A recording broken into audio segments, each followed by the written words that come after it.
crafting dreams and making plans. But decisions came like twisters, scattered hopes across the floor. Now players shake their heads, wondering what they're gaming for. Oh, Warner Brothers, what you doing to your name? Patent nemesis, it's greed behind your fame. Canceled Wonder Woman, left us waiting in the dust. Suicide Squad sinking fast, lost the gaming world's trust. That nemesis system had folks cheering far and wide, but you locked it down and creativity just died. Instead of leading progress, you're blocking up the lane, holding back the industry, causing nothing but disdain. Oh, Warner Brothers, can't you see the gaming light? Misreading your audience, getting nothing right, letting great teams crumble, opportunities ignored. Gamers asking why they're even bothered anymore. Wonder Woman could have soared, made history anew, but you tossed her out like yesterday's news. Suicide Squad came in hot, crashed and burned right through. Misunderstood your market, now the joke's on you. Oh, Warner Brothers, lost in stubborn pride. Gaming world's changing, but you're stuck inside. Missed every chance you had, ignored the warning signs. Better wake up soon before you fall too far behind.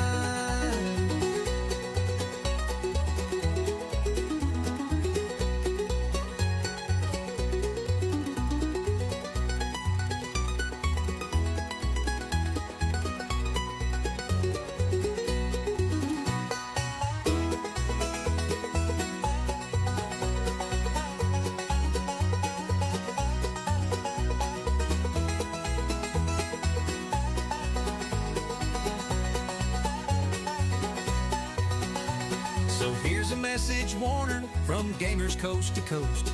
Respect your teams and visions, or you'll end up as a ghost. Stop wasting all potential, learn to play the game, or Warner Brothers games will just remain a crying shame.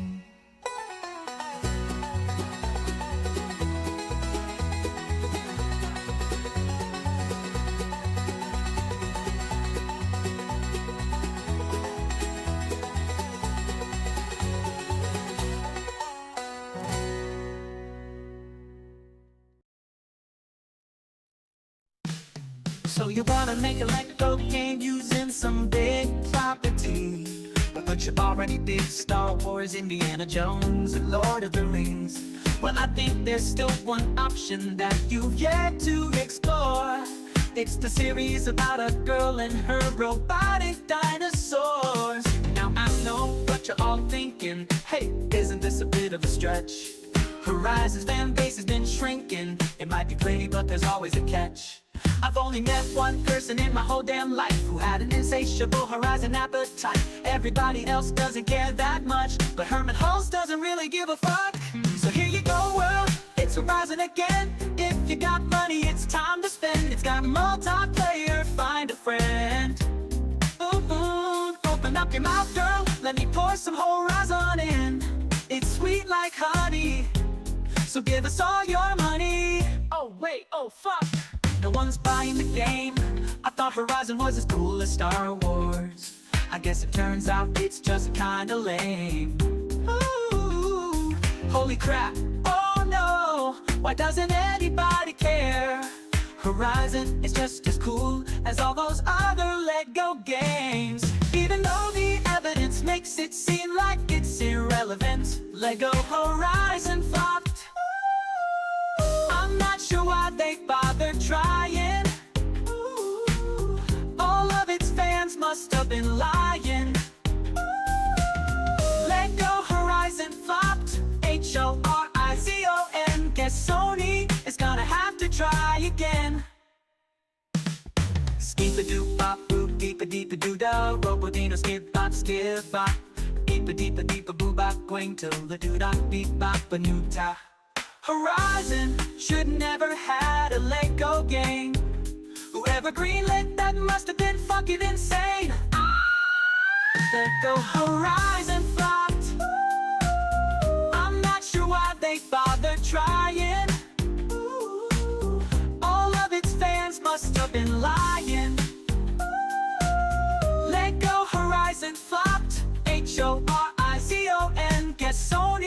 gonna have to try again. Sorry, Herman Hulse. Guess he didn't make a new Star Wars after all. Sorry, Herman Hulse. Just another day of ya dropping the ball. Well. We do be back, don't we? Welcome. Glad to have you. Rocking and rolling. There we go. Press the wrong button. How we doing? We feeling good? I have to reset my soundboard. Hold on. Herman Hulse. Oh, there we go. Okay. There we go. Stuff wasn't working. Are sound bites working? That's most definitely what's up. Sounds like it. Okay. Weird. It just wasn't working. One of the things is this is a Go XLR. I love it, but they shut down support for it. So, like, it doesn't get software updates anymore. So one day this thing's just going to stop working and there will be no sound on stream and no way to fix it. But until then, it gets the job done, you know? I don't need to buy a replacement. It still works, you know? We're fine. We'll make do. How is everybody, though? How's everybody? How the heck are you? I'm doing better.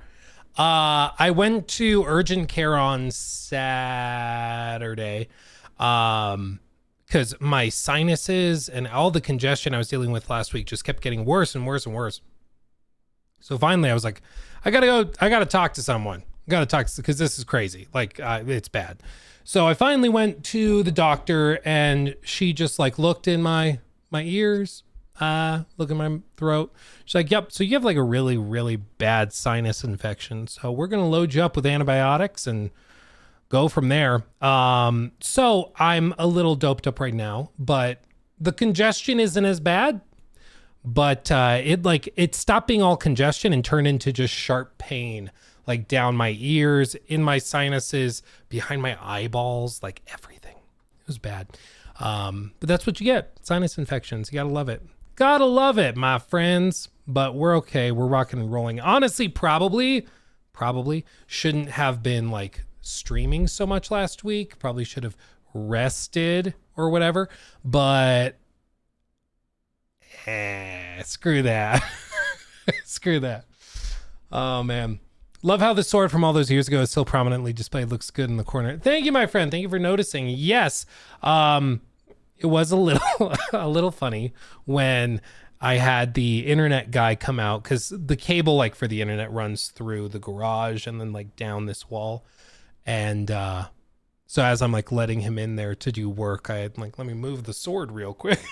It's like, probably should have it hung more intentionally. But yeah, when I was a kid, I went to medieval times. And if you guys don't know medieval times, one's in the chat if you know medieval times, because you got to represent.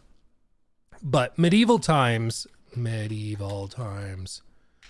is like this bizarre place of mystery and magic where it's like dinner and a show with like, this makes it look really cheesy. It is cheesy, but you see, it's like a whole theater, and then you go, you sit, they have like a whole show, they have horses, like an arena, and yeah, this is kind of what it's like, and it's like a huge ordeal. It's a huge ordeal, and I remember going to one when I was a kid, and I thought it was the coolest damn thing ever. I thought it was badass. I thought it was so cool. Especially like they have swords, they fight with them, and then sparks fly off. I thought it was so cool. And I wanted a sword because I was like 7 years old. And of course I wanted a sword. So I asked my parents, and they were of course responsible parents who said no. And so as a kid, I was like, one day when I'm an adult, I'm going to get a sword. One day I'm going to do it. And sure enough, I became an adult, got some expendable income, and was very irresponsible with it and bought a sword. So there you go. Childhood dream fulfilled. Did it. Locked it in. But that's what being adult's all about, right? Spending money recklessly to fulfill some childhood dream. I think that's most of it. Most of adulthood, frankly. Let's see. What makes you decide to stream on Twitter? It's literally a toggle, and I think most people who see I'm streaming on like they're browsing X or Twitter or whatever, and then they see, oh, Luke's live. They then open up the YouTube app and then watch me here because it's a bit of a better experience, which is a no-brainer. If it funnels more people in, why not? For me, it's like a toggle. You press a button and then it streams here because we use Restream. So it's literally a click for me to just stream on X as well. Why not? It was so cool as a kid. Yeah, it was so cool. It was so good. Yeah. Where the F is Crimson Desert. Allegedly, they're polishing. They're getting it ready. They're getting there. They're getting there slowly. I was going to we were going to react to a Mr. Matty Plays video on Bethesda, but then I realized he was just talking about one of the articles that I had already added to our OneNote, like back on the 26th. So yeah. I think we'll talk about the article directly. 'Cause I think that'll just work a little better. Plus, I'm always weirded out by doing like reacts to smaller creators if I can help it, unless it's like been a handful of days, but we'll do that. Yeah, the Doom stuff, Doom previews did go up. The one that I will recommend, I guess we can do, hold on, here. So, yeah, here we go. Okay, I guess we can do this. New segment. Booyah. So, we're going to look at the IGN Doom preview video. For one, because it's a little shorter, it'll be easier for us to digest. But I do want to give a shout out to another preview video I watched, and I don't want to, trample on their traffic. Inside Games, I love their stuff. And if you don't know, Lawrence is like an OG. He's been around forever. And he's like hardcore into Doom, like crazy. Plays it on Nightmare or whatever difficulties. So he's got a lot of specific, like more niche knowledge of the franchise and of some of the stuff they're doing. So I encourage you to go, of course, after the stream or when you decide you've had enough of me, you go and watch this one from Inside Games, because it's really good. It's longer and they go in pretty deep, and he's got a lot more specific knowledge. So I recommend you go check that out, because I think it's very, very good. For me, what I will say at the outset before we look at the previews is just that it's like high school. I love the idea of Doom.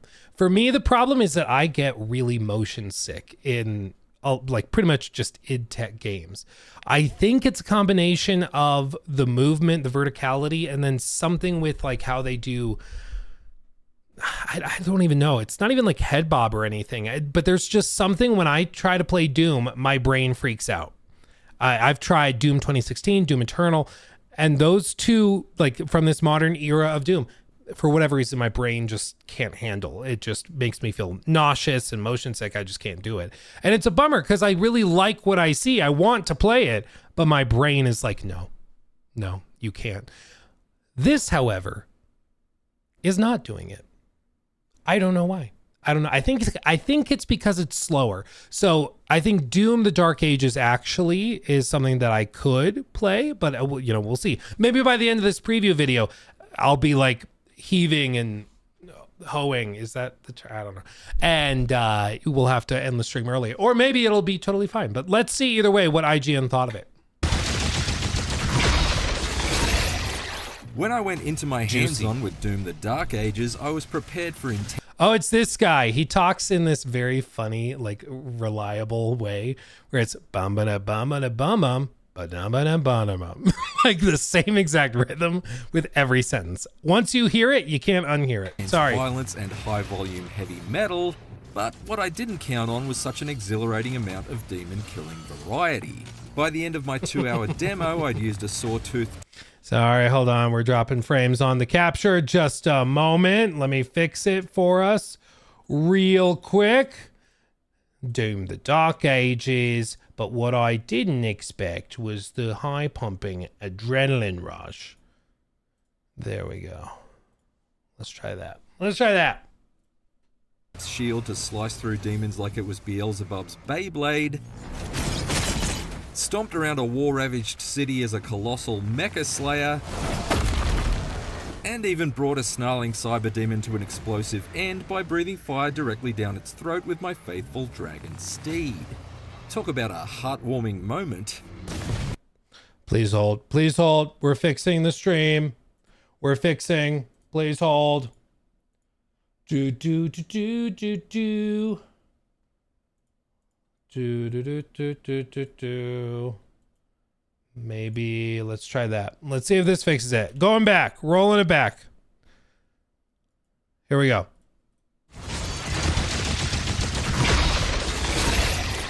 When I went into my hands-on with Doom the Dark Ages, I was prepared for intense violence and high-volume heavy metal, but what I didn't count on was such an exhilarating amount of demon-killing variety. By the end of my 2-hour demo, I'd used a saw-toothed shield to slice through demons like it was Beelzebub's Beyblade, stomped around a war-ravaged city as a colossal mecha slayer, and even brought a snarling cyber demon to an explosive end by breathing fire directly down its throat with my faithful dragon steed.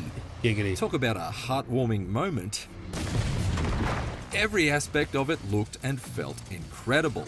It may take place in the dark ages of the Doom timeline, but the Slayer's latest Slaughterfest might well represent the peak of the series' modern era.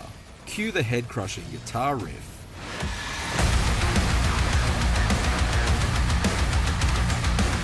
Let's start with the most...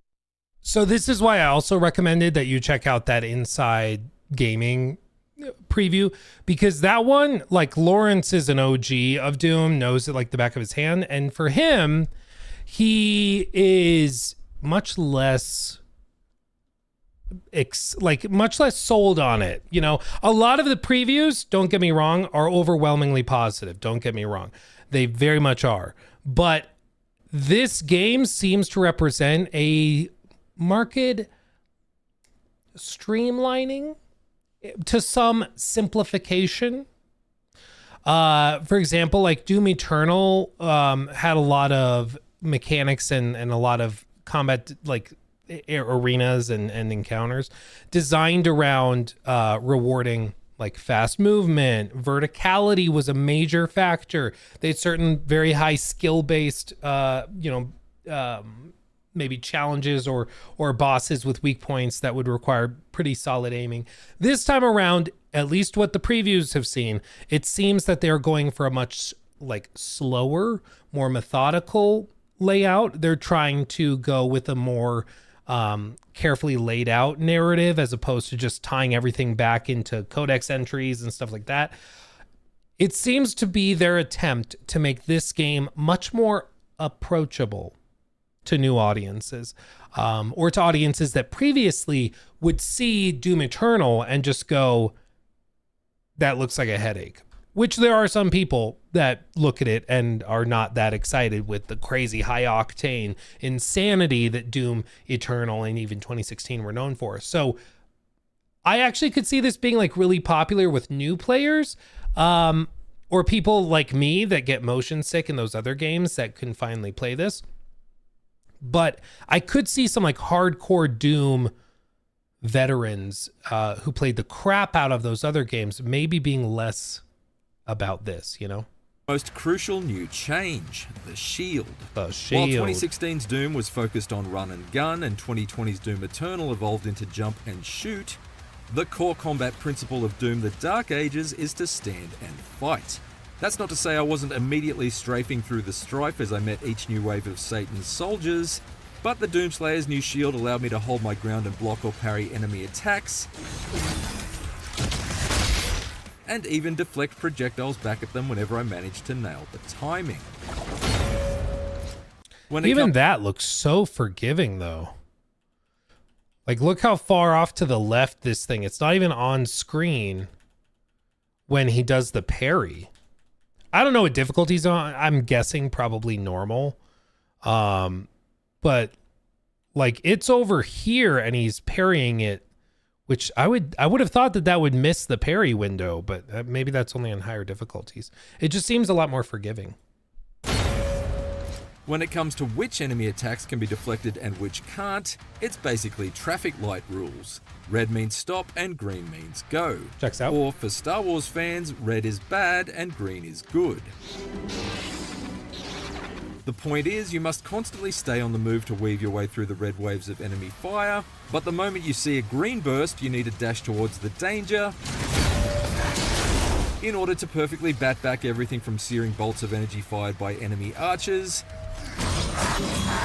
to the deadly volleys launched by the hulking hell tanks.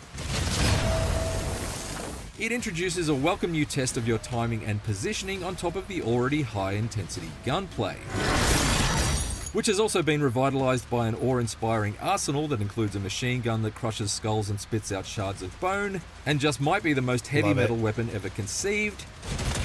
But the shield isn't there simply to block and deflect. It can also bear the brunt of a powerful lunging bash that instantly closes the distance between you and your target, and you can even rev up its spinning saw-toothed edge like a chainsaw and hurl it. The shield will pinball through crowds of weaker enemies like the imps, or it... You know, somebody on social media said that this looks like the like a Captain America game if he went bad and literally went to hell. And actually, now that I've seen it, I can't unsee it. You know what? I think that would be badass. A Captain America game with like a chainsaw shield. I'm in. can be lodged straight into the sternums of the beefier imp walkers to stun lock them in place while you mop up the lesser minions around them. The Slayer's shield can also work in tandem with your bulging bag of boomsticks in some incredibly satisfying ways. Come up against a platoon of soldiers marching behind seemingly impenetrable steel shields of their own, just pump a few super shotgun rounds into their metal mobile cover to heat it up until it's visibly molten, before frisbeeing your shield straight at them to ignite the entire group and shower yourself in valuable armor pickups from the resulting explosion. The Dark Ages shield is perhaps the most devastating interpretation of the phrase "the best offense is a good defense," and it makes the new Doom feel like the greatest unofficial Captain America game ever made. There you go. Only instead of fighting an army of Nazis, you're battling the most evil villains that hell has to offer, which I suppose are both one and the same. At any rate, no sooner had I settled into the Dark Ages' sensational new shield-wielding combat system than I was suddenly whisked into the cockpit of a massive mecha slayer to take on the tallest terrors to ever emerge from a hell portal. These Atlan assault mechs have only been teased in the past couple of Doom games, dude. but in the Dark Ages they're finally pilotable, and I was absolutely thrilled to get behind the controls of one of these green-helmed Goliaths in order to raise some hell. I just love the scale of this stuff, you know? Like, you see the regular sized dudes fighting it out on the bridge, and then this guy just walks through. It's just like, whatever. Or should I say, raise some hell, as I stomped out tiny tanks and crashed through bridges lined with troops, on my way to going toe to towering toe with each Titan demon trying to take me down. Yes, Doom the Dark Ages takes the series' signature ultra-violence and literally elevates it into kaiju-sized carnage. Its Atlan combat is simple in setup but seriously satisfying in execution, as you repeatedly pump the right trigger to unleash combos with a pair of school bus-sized fists, with each successful blow you land filling up a special meter consisting of two halves. Fill it halfway and you can deliver a powerful stomp that sends a shockwave through the earth below and opens up cracks of damaging lava that stagger your opponent. Fill it completely and you can deal a devastating finishing move to force Lucifer's Leviathans to go in peace, or more specifically, in freshly shredded pieces. Dude, I love the gore system too. I know this makes me sound like a psychopath, but like the fact that it strips the flesh off of their bones when you deal damage repeatedly to one spot, that's so... it's just cool. It's just cool. I know, again, it makes me sound like a serial killer, but it's just cool, man. If you like your 50-story tall fisticuffs with a side order of gargantuan guns, then fear not, because midway through the level a whopper of a weapon drop gave my mech access to a machine gun so large it could use an aeroplane hangar for a holster. Performing perfect dodges on incoming enemy attacks powers up both barrels of this not-so-mini gun, and I was soon blasting gloriously gory chunks of flesh off each Titan's torso that showered onto the soldiers below. You don't normally see this much raining blood without buying a ticket to a Slayer concert and sticking around for the encore. This guy's just loving his throwaway references. He's loading this video up with them.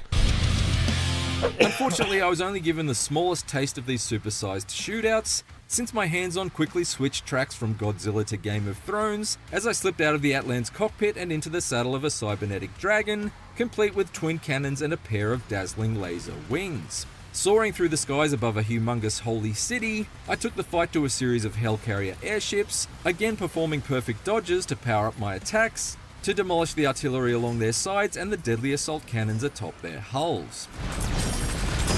With each airship's defenses disabled, I was then able to swoop down to its exposed landing zone, leap off my dragon to briefly blast through Hades' hordes on the flight deck, before shield bashing into its central power core and forcing the whole thing to erupt like a hell-spawned Hindenburg, as I flew to safety aboard my scaly skybound steed.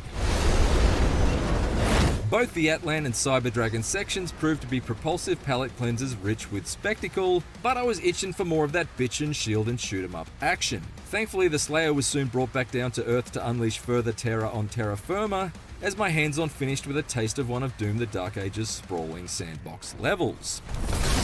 While the previous gameplay stretches were dynamic but somewhat directed action set pieces, this bumper battlefield level dubbed The Siege gave me the freedom to tackle its objectives in any order and progress through it entirely at my own pace.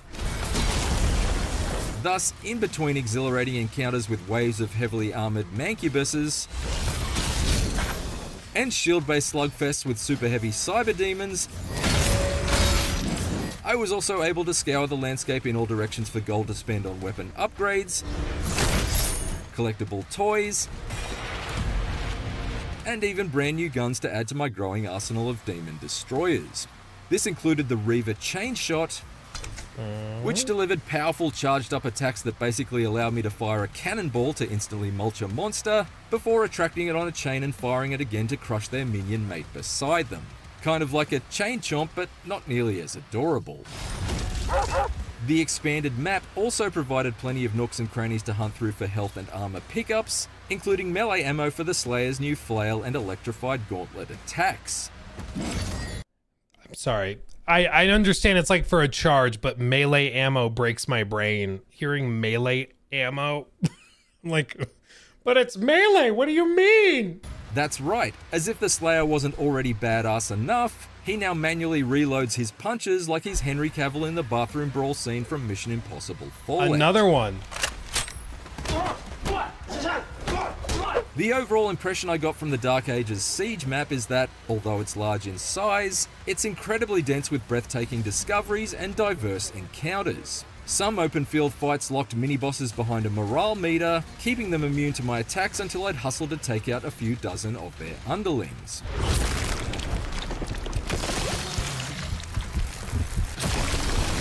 Other caves I explored featured almost no combat at all, instead challenging me to use my shield for environmental puzzle solving, either as a grappling hook to launch me to otherwise unreachable areas,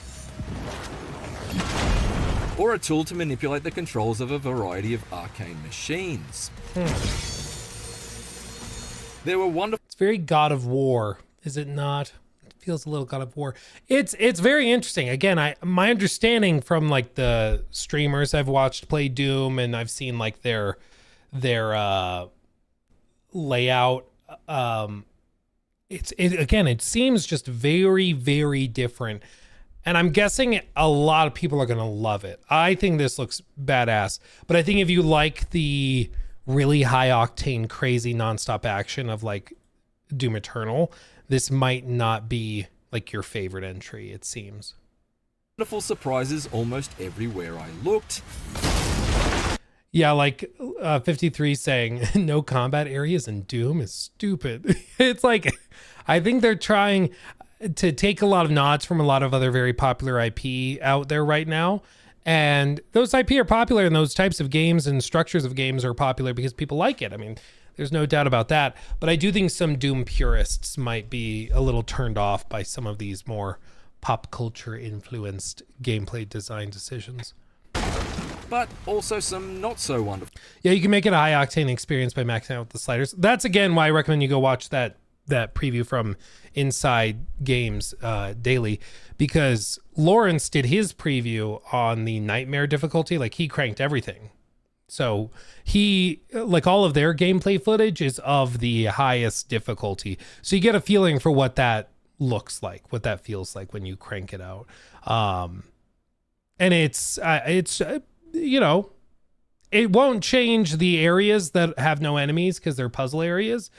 Those will still have no enemies because they're puzzle areas, but it will make the individual encounters, I think, more dynamic and engaging, certainly challenging. Ones, like this giant tentacle that suddenly emerged from the ground beneath my feet in a swamp area and turned me from unstoppable beast to recently deceased in an instant. With that, my time in the Slayer's combat boots was up, and what a brief but utterly brilliant ride it had been. If this small taste is anything to go by, then I'm pretty sure that the only reason id Software is calling this one Doom the Dark Ages is because the title of The Ultimate Doom was already taken 3 decades ago. From its satisfying shield-based combat shake-up and enticing sandbox-level structures, to its Pacific Rim-rocking skyscraper-sized beatdowns and its dazzling dragon-riding dogfights, the team behind Doom the Dark Ages is seemingly throwing everything but Hell's Kitchen sink into making this the biggest and best campaign seen to date in the seminal shooter series. But it's also set to be the most accessible. If you've ever wanted in on the wanton demon destruction but have previously been too intimidated to try, Doom the Dark Ages looks to have you covered. Not only is there an expanded number of difficulty settings to choose from this time, with 6 different levels of challenge from the exceedingly gentle aspiring Slayer to the absolutely mental Ultra Nightmare, but there are also tools to tweak almost every aspect of the experience. That includes sliders to adjust everything from parry timing windows to the damage dealt from each attack, and the overall speed of the action. Whether you want it to be a friction-free power trip or a synapse-straining punishment, Doom the Dark Ages seems to have the flexibility to allow any level of player to become a god-tier Slayer.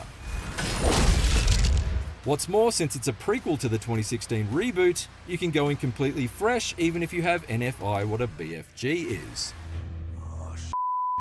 Young Rock. Doom the Dark Ages is set to arrive on PC, PlayStation 5 and Xbox Series XS on May 15th. Until then, if you want a daily dose of Doom, you could just spend a few minutes scrolling through social media. Every day's just a little.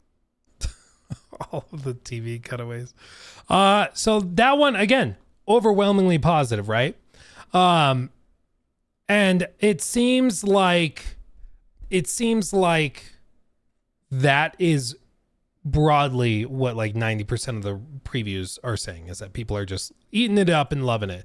Again, I encourage you to check out, I sound like a broken record, that Inside Games preview, because Lawrence knows his stuff and is able to explain for more veteran players some of the good and the bad. It seems just at the end of the day, this is Doom's attempt to become more accessible, to open up to more players. They of course have scaling, so you can really crank it if you want a higher challenge. They have that. If you want a simpler thing, you can do that. But I do think just in terms of structure, it's not going to play like Doom Eternal. It seems like it's much less arena to arena to arena, and it's more structured, similar to like a God of War, where there's occasional breaks with puzzle rooms, and then you go over here and there's a secret boss. You got to kind of figure out an environmental puzzle to unlock it, and then there's a few narrative sequences that play out. So again, like, I don't think that's bad, but I do think it's just gonna be very different if people are hoping to just have that nonstop adrenaline rush. I think you'll get that in the combat sequences, but it seems like they're breaking it up a lot more. Which again, I think it probably makes it the most successful Doom, but I do think it's going to, just like, God of War 2018, it lost some of the old school players. It's actually really funny if you ever have like 30 minutes and you just want to kill it doing something stupid. Go look up videos and set the time frame to before 2018, because there were a lot of like gaming YouTubers that were old school God of War fans that were saying the new God of War reboot looks like it's going to be bad. They're losing the soul of the franchise. And then of course it ended up coming out and being like game of the year and doing very, very well. But that's why I think these types of changes and shifts in design, even though they might be small, they do change the feel of it. And I'm here for it. I'm excited for it, but I do think that there's going to be some growing pains, perhaps. Let me do.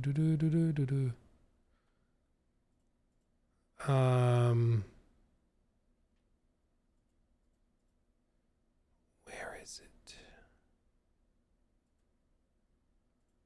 I'm trying to find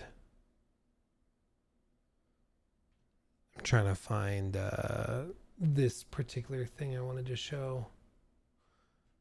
I might have to pull up a separate clip. Damn it. Crap. Okay. It's okay. Anyway, interesting. What do you guys think of Doom? What do you think from what you're seeing? Because I see some people saying they don't like the puzzle like inclusion. They don't like the breaks. They don't like that being kind of split up. Other people are all in for it and are super excited. There we go. Looks fun. Nah, hype. Looks good. I'm not in the mood for Doom. You can't please everyone. I agree, Chris. You can't please everybody. And if you try to please everybody, you end up with a game that pleases nobody. So I appreciate that it seems consistent. Like they have a few things they're doing. They have a few core like design pillars that they've built on, and then they're expanding upon that, and they're trying to focus on those fundamentals. And again, I don't think you can have a preview that's so overwhelmingly positive with these changes unless there's something there, especially if it's just a 2-hour cut of gameplay that's not super broken up. Some previews, you'll play like 20 minutes of this sliver, then they load you to a separate save. You do 30 minutes over there, you do 10 minutes over there, and you're just constantly bouncing around. And that's usually a bit of a like red flag, because you're like, why can't we just play through the game? Like the Kingdom Come Deliverance 2 preview I did in December, they literally just said, play the game. No, here, 7 hours, just play the game, whatever. And it was great, because you can't hide from an extended preview like that. Is there an open world? It seems kind of similar to God of War Ragnarok, where there's open levels. So you get to certain points in the campaign and it opens up and it'll say like destroy 5, like they said, I think 5 gore pillars or whatever. And so you have to go around the open map and find those and destroy them. And while you do that, you might stumble on a puzzle, a new weapon, or this or that. But, fundamentally you are opened up in that moment. And then occasionally they'll bring you back and you go back narrow through a couple of story sequences. Then it'll open up again. But this isn't it's as far as I understand it, this is not like an open world game. I'm currently playing Ghost of Tsushima, and goddamn, this game is repetitive. Yeah, Zed, it's back when it came out, people called it Far Cry meets Assassin's Creed, but with a beautiful coat of paint, and a more engaging combat system.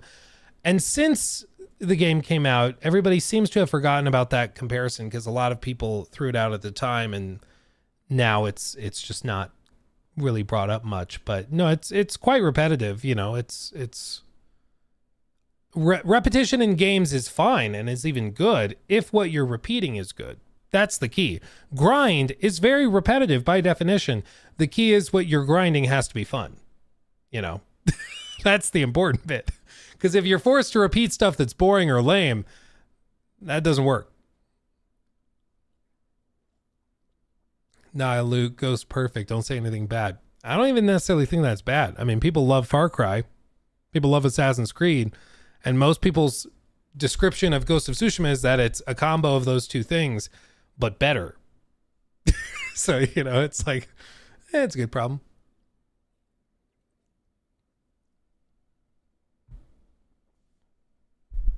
I'm just playing 10-year-old games till I get to GTA. Oh, well, we got a little tidbit, a little snippet of GTA. So that I'll show you. Let's see. Oh yeah, Lee Frost is bringing up exactly is bringing up exactly what I was going to show. Pickle Tickle, what a name. Thank you for the super chat. Best TV for a PS5 55-inch or bigger. Get like an LG C8 OLED or something. You know, they're nowhere near as expensive as they used to be, and an OLED will be amazing. So look into like one of those 55-inch LG OLEDs. Sad Boy, thank you for the 2. Go back to Doom 3 style of horror, more grounded. I mean, it seems like they're leaning into production value through and through. It looks amazing. Best gaming monitor for PC, 32-inch. I mean, there's a lot of options. Samsung makes great ones. LG makes great ones. It really just depends what you want. Like, if you like FreeSync or G-Sync, if you like OLED versus non-OLED, if you like 240 hertz versus 144, if you care about 2K versus 4K, like, there's a bajillion options. There's not really a best one. I like the OLED monitors, but they also can get pricey. And then Danny, thank you for that super chat. I feel that Kazan needs more voices. Amazing game. I'm excited to try it. I have a video in the pipeline we're gonna do on the game. It's just taking some time. It'll make sense when you see the video because there's a couple of things we're waiting on, but yeah, we'll get there. Matt, thank you for the 5. Hey Luke, what's going on with Kazan First Berserker? Feels like it was blacklisted. IGN did a review in progress on the site because of difficulty. Oh really? Oh, that's funny. I don't know if it's a blacklist thing. Sorry, my lungs are not happy today. I don't know if it's a blacklist situation. To me, it just seems more niche, and it seems that they did not really put a lot of effort into marketing on a large scale. The way to get coverage from big outlets like IGN or GameSpot is to give them access through like a preview event similar to this Doom one. They'll put up videos on that preview, and if those videos do well and get a lot of views, then IGN knows, oh, we should make like Let's Play guides. We should make the review. We should put a lot more effort into that later coverage because they know that it's going to pay off. When you've had no preview event, when you've had no investment from the publisher to prove that players are interested, the outlets and the publications don't tend to put much effort into it because they don't know if it's going to pay off. They don't know if it's worth having 30 employees work on something if it ends up doing no views, you know. The reason why you see so many like articles written on Assassin's Creed stuff or on Monster Hunter stuff or these is because people are Googling it, people are searching it, clicking on the articles and watching the videos. Like it's profitable, it works. But when the game is a little bit more niche and there hasn't been as much money put into marketing to prove to the publications, YouTubers, streamers that it's worth covering, it's just kind of a self-fulfilling prophecy, you know. They're just not going to do it unless it's so overwhelmingly popular that, you know, it kind of speaks for itself. Like Pal World didn't spend a lot of money on marketing, but that just went so super viral, everybody started covering it, you know. But that was more of an exception to the rule rather than the rule, of course, because Pal World is Pal World. Let's see. Same as the Last of Us stuff, easiest engagement bait of all time. Yeah, I mean, there's just you can do pretty much whatever you want if you're just like, oh, the Last of Us creator just mentioned what he thinks of the canonical ending of this. And you watch the interview and it's like a total nothing burger, but everybody's acting as though it's something stunning. You know, it's just stupid. But you see it all the time. You see it all the time, unfortunately. Okay.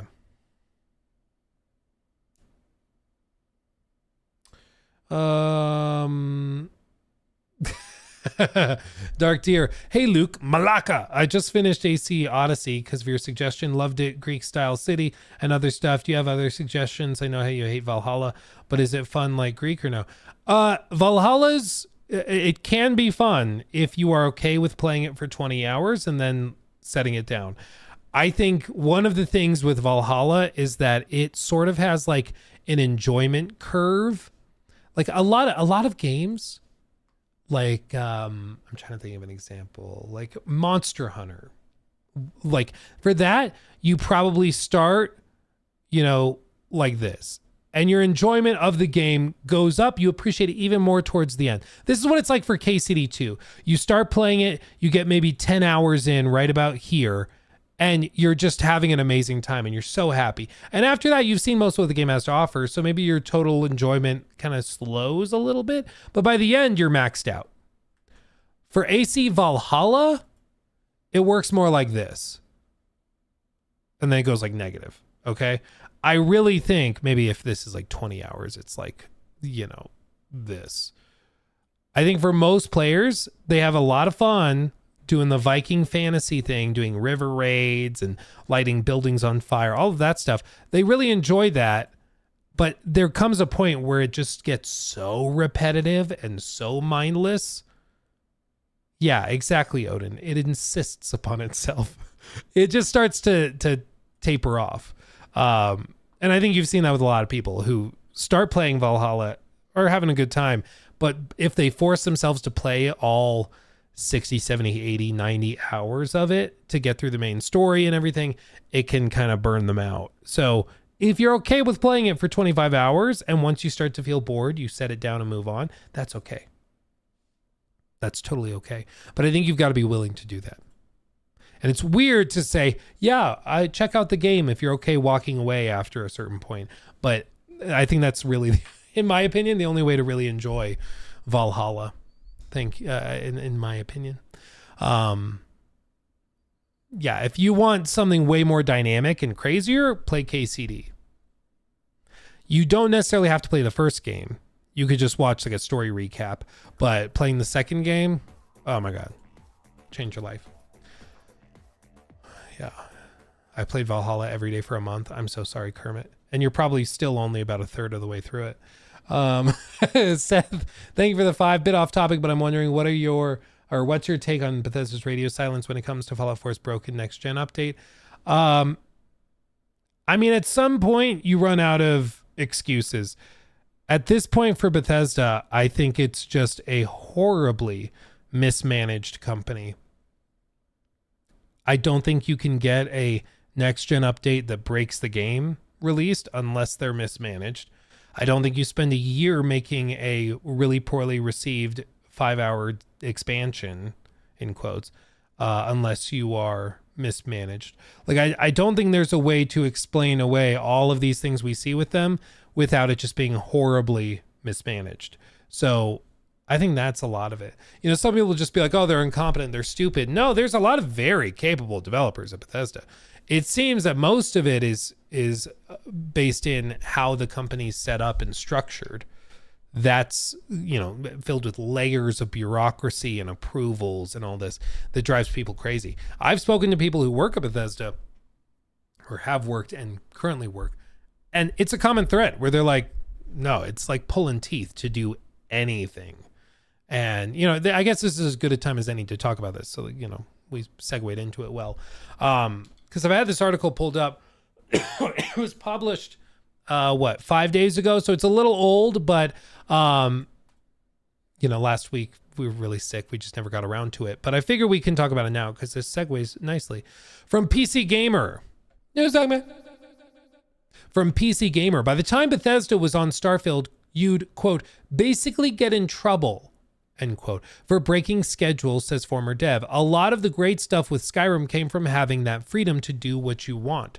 This is one thing, we'll look at the article and I'll show you it. But one of the things that Bethesda did with Skyrim was something called a game jam. And I'm not sure if they still do this.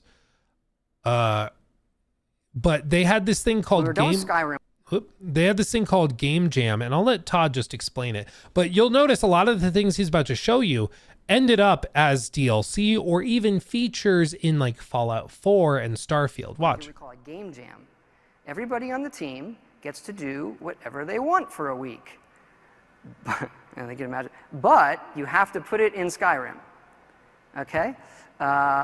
one of the coolest things about being in one of those studios within Bethesda and ZeniMax is every year, every December, all the studios get together and we have a big company-wide meeting and everybody shows their stuff for the year. So, you know, getting to see what id's working on all this stuff early is great. Since we had just finished Skyrim, this year we showed the Game Jam stuff we did. So I'm going to show you the sizzle video from the Game Jam that we did internally, that we showed internally. That's what this video was from. So I need to, everyone on the team says I have to preface this with, this is all experiments that we did in a week. How much of this stuff sees the light of day? To be determined. Could it be in a future DLC? We don't know. Could it be various parts of it just be released for free? We don't know. No. But I wanted to show it to you because it gives you a good look at what do we do? We let people run wild and just see what they do for a week. Okay. So everything you're about to see, their devs did in a week. It's crazy. And you'll see. Seasonal foliage. This was like one of the main selling points of like AC Shadows in 2025 was seasonal weather changes and stuff. One of their devs did it in a week. Granted, it would need more work before fully going out, but they did it in a week for Skyrim.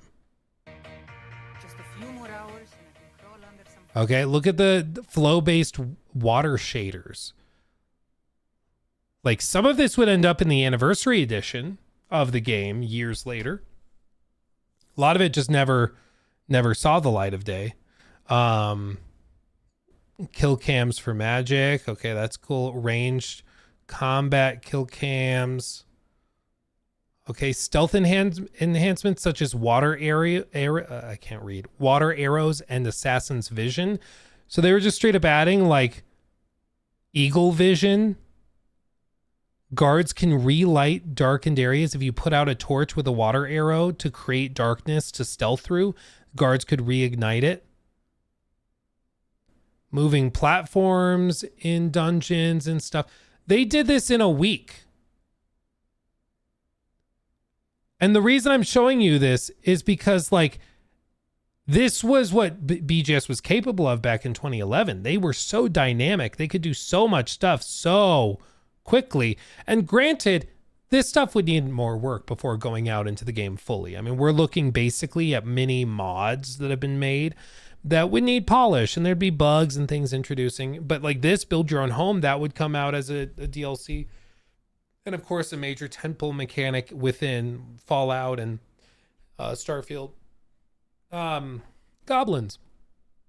So a lot of this stuff like would need more work for sure. But the reason I'm showing it to you is because these things were possible. They could get it done quick and dynamically. And what we'll see in this article is that a lot of that has been stripped out of the company culture. It's just been stripped.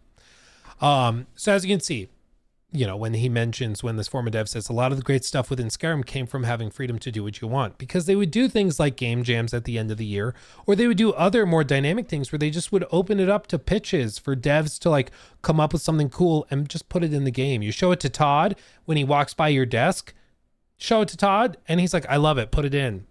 We'll do it. And it's in the game now. Whereas nowadays, Todd is on a separate floor of the building. He has 5 producers you have to go through to get to him. Half the time he's not even in the studio because he's off working on the Fallout TV show. You know, it's just very, very different. Starfield sort of came and went, with a lukewarm reception on release and a DLC that didn't quite summon that bygone Bethesda magic, and a dedicated fan base starting to gnaw on their own tails due to lack of communication. This is the other big thing, is that they've just basically gone totally radio silent. Jesus. And this unfortunately is like a common thing for Bethesda. They'll release games and then just stop talking for years. And it's kind of fun when you're excited for Fallout 5 or Elder Scrolls 6. You're like, ooh, when are they going to reveal it? You know, people go crazy for it. But I think for a lot of other people who are just wanting to know, like, are you going to be fixing this broken quest? Are you going to be doing this or that you said you would do? It's very frustrating. An RPG we were anticipating to be a landmark has gone quiet since the vacuum of space, with nary so much as a bit of raging against the dying of the night. Many attribute Starfield's muted response to the idea that Bethesda has grown a bit, well, sterile and rigid. It's a sentiment backed up by former Bethesda dev Nate Perkypile. This is the guy, we've watched his, the little documentary they did because he made that indie game set in the woods and everything, and that was really cool. He quit over a deluge of meetings and a more restrictive corporate structure that had worn him down over time. Quote, while I enjoyed working at Bethesda a lot when we were about 65 to 110 people on Fallout 3 and Skyrim, I enjoyed it a lot less as it grew and grew. And this is, most companies have to deal with this, frankly. Like, a lot of companies have to deal with this, where you go from small company to mid-sized company, which is like 100 employees. Once you pass 100 employees, you cannot run things the way you used to. You cannot have a direct personal relationship with every employee if you're the boss. You have to have mid-managers. You have to have other structures in place. You have to have the HR team to supervise stuff. Like, it changes. It just does. And I think that that's a problem. In business school, we talked about one of Jeff Bezos's like philosophies. He's a firm believer in what's called the 2 pizza rule, which is a term he coined, which was basically that he doesn't think a team can be productive unless you're able to have a meeting with the team that can be catered with 2 pizzas. He's like, you should be able to order a couple pizzas. Everybody can sit around a conference room table and talk. He's like, if you have a team bigger than that, things change, and you can't be anywhere near as dynamic. You can't like brainstorm ideas the same way. It just doesn't work as well. So 2 guys, I think it's those big Seattle pizzas, you know, those big West Coast pizzas. But I think, it's called The Axis Unseen is Perkypile's indie game. Everybody should go check it out, wishlist it, buy it, go support him for sure. But basically, the idea is that once teams grow past the point of collaboration and free discussion and discourse, you'll start to have ideas fall through the cracks. You'll start to have people grow frustrated. They feel like they can't contribute, or their voice isn't being heard because one of the other devs is a little bit louder or more assertive. So they just get their ideas trampled on, and it just starts to fall apart. It doesn't work the same way. So you have to put in processes to have a manager kind of supervise it and make sure each important idea is being heard. And that's a whole other thing. You know, there's some people that are good managers, but there's a lot more people who are managers who are bad and are only managers because they like the power, they like the higher pay, whatever. So it's not always as simple as just put a manager in place. But he said Perkypile had more to say about his years at Bethesda when PC Gamer caught up with him at the GDC conference, the Game Developer Conference 2025. He recalls those halcyon days of Skyrim with no small amount of nostalgia. Quote, we had quite a bit of freedom to do stuff. The one that people know about was Blackreach. That was not on schedule at all. Like, we just kind of did that on the side and put it in. Skyrim's werewolves, Perkypile adds, were another novel concept and, pointedly, a passion project as well.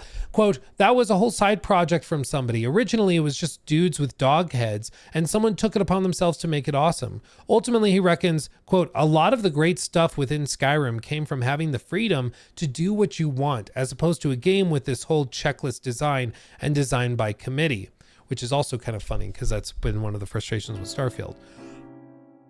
Because people feel like if it had a checklist, it maybe would have gone better because it feels very, again, Starfield's just such a fascinating thing because it seems like there's a few core pillars maybe on the checklist that everybody knew about that you had to use. But one of my frustrations is like a lot of the cool ideas. So for example, it's been long enough I can mention it. We're going on 2 years. There's like all these space magic Fusroda abilities in Starfield that they kept secret before the game launched. And then it ended up basically just being that you go to this one location, these like temple looking things that are scattered throughout the game. And they give you these abilities that you can then add to like, ooh, turn off gravity in this specific area or push things. You know, there's different abilities you can do. Slow time. And I was excited for there to be like cool, maybe secrets or puzzles tied to it, where you have to have this particular space magic ability to be able to suspend gravity. So maybe the weighted plates don't sink anymore, so you can float across a long corridor that's booby trapped, and you can get to the valuable treasure on the other side. I was excited for stuff like that use those abilities, and basically nothing ever comes of it. It's like they came up with that, they had the guy that was doing that over here, and he did that, he put those systems in, and then they had everybody else over here doing something else, and they had all of the combat guys over here, and it just didn't feel like it came together. Because again, what you want in a game is all of the systems to integrate. You want everything combining, whether it's, you know, in Monster Hunter, you go do hunts to get like, you know, pieces or crafting materials off of the monsters that you use to upgrade your equipment and you use to upgrade your weapons and armor and stuff. And while you're out on the hunts, you also are collecting foliage or flowers or bugs and things, and use those to craft together with these other things to create potions you're going to use for hunting monsters to get better armor and weapons, to hunt even better monsters, to go to even higher level areas with better bugs and better flowers and plants and stuff. And everything kind of spins on itself. Everything is integrated. And in Starfield, it just felt like it was a bunch of spokes coming off of a wagon wheel, but there was no circle around it. They just all splayed off in different directions and didn't come together. Let's see. NG says, I just can't believe they thought exploration was good enough to satisfy the claims they made. Like, how can they not see that there's literally nothing fun on the surface of planets? Well, NG, I think that this is the thing when you start with a concept, and I really think that this was the fundamental issue and foundational issue within Starfield, is that Todd said early on, I want to create a space game, and I want that space game to be where we say yes to the player. That's what he says in a lot of interviews. We want to say yes to the player as much as we can. We want to have 1,000 planets? Yes. Can I land on any of them? Yes. Can I land anywhere on them? Yes. And so he wanted to say yes in all these ways. And I think he decided very early on in development that that's what they were going to do. And they what the old article was that we talked about on stream was they tried to find the fun after. And they said that they only found the fun like 7 years into development. Todd Howard says it took 7 years to make Starfield fun. I thought we would find the answers faster. It was only in 2022, Starfield's original release year, that the RPG got fun, according to Todd. And I think that that's the, and they still never found it. I think that's the foundational issue, is that they started with the ideas of what they wanted to do, but they didn't start with a fun concept or a concept that players would connect with just inherently. I think the idea was the fun will be traveling to planets. The fun will be landing anywhere you want. But I don't think that ends up actually being fun, which was the major miscalculation. Like we saw with No Man's Sky as well. And that's why I think that this is more, I don't feel as sympathetic towards it, you know, because I'm like, other people had tried to do this, had tried to create the dynamic, procedurally generated planets. And the biggest frustration was they're all boring and there's nothing to do on them. You can go to 1,000 different procedurally generated maps, basically, but that's not inherently fun, you know? And I think that the problem was that they just started wanting to do that, and they didn't start with the idea, is this, you know, with an idea that was really, really fun. But as we continue on, that describes my time with Starfield. I had fun 20 hours in. Oh, this is the reviewer. let's see. There's actually an early game quest going over Starfield's lore, its mechs, the long war since past, which is which is inadvertently a total buzzkill because it winds up pitching you on a game you'd probably rather be playing. You know, set in a time where the interesting stuff is actually happening. I can't help but wonder if the slow reduction of freedom and flexibility made for a vanishingly small amount of interesting characters and places in Bethesda's catalog. In other words, maybe what Starfield needed was space werewolves or a space black reach. Alas, Perkypile thinks, quote, you would basically get in trouble for doing that in modern era Bethesda because everything does have a cost. It's not even unreasonable, mind you. He's quick to clarify. If everyone is doing that within 500 people, it's a mess. But with, 100 people, it's much more manageable and where a lot of the interesting things come from. And I think that this is ultimately and really at its core, this is why Bethesda in 2025 and 2023, I guess, with Starfield, I think that's why it feels so different. I think this is because people remember this era of Bethesda, and this era was really fun. You never knew what to expect because it was... They had found a way to tap into the creative genius of so many of their employees and to utilize that and put it in the game. And nowadays, as companies grow, in order to deal with that scale, you eventually have to start putting in rules and processes and layers of management. And that just slowly sucks the soul out of those projects because people can't just freely decide, this week I'm going to work on the werewolf thing. I think I can figure it out. No, your boss is going to come to you and be like, what do you mean you're working on werewolf? Stop it. Go work on that. Like, you're supposed to be working on this level and, the whole thing is buggy right now. You got to fix that and fix this. And it just doesn't work anymore. And it's something we've heard a bajillion times with Will Shen. He did a talk at DICE. No, at GDC. Was it GDC? Yeah, it was GDC. That was really interesting. We've touched on it a handful of times on stream. But you'll recognize him from a lot of the promotional videos of Starfield, where he was in a lot of them talking about it.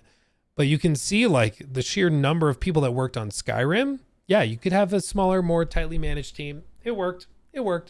You can be very intimately aware of what's going on.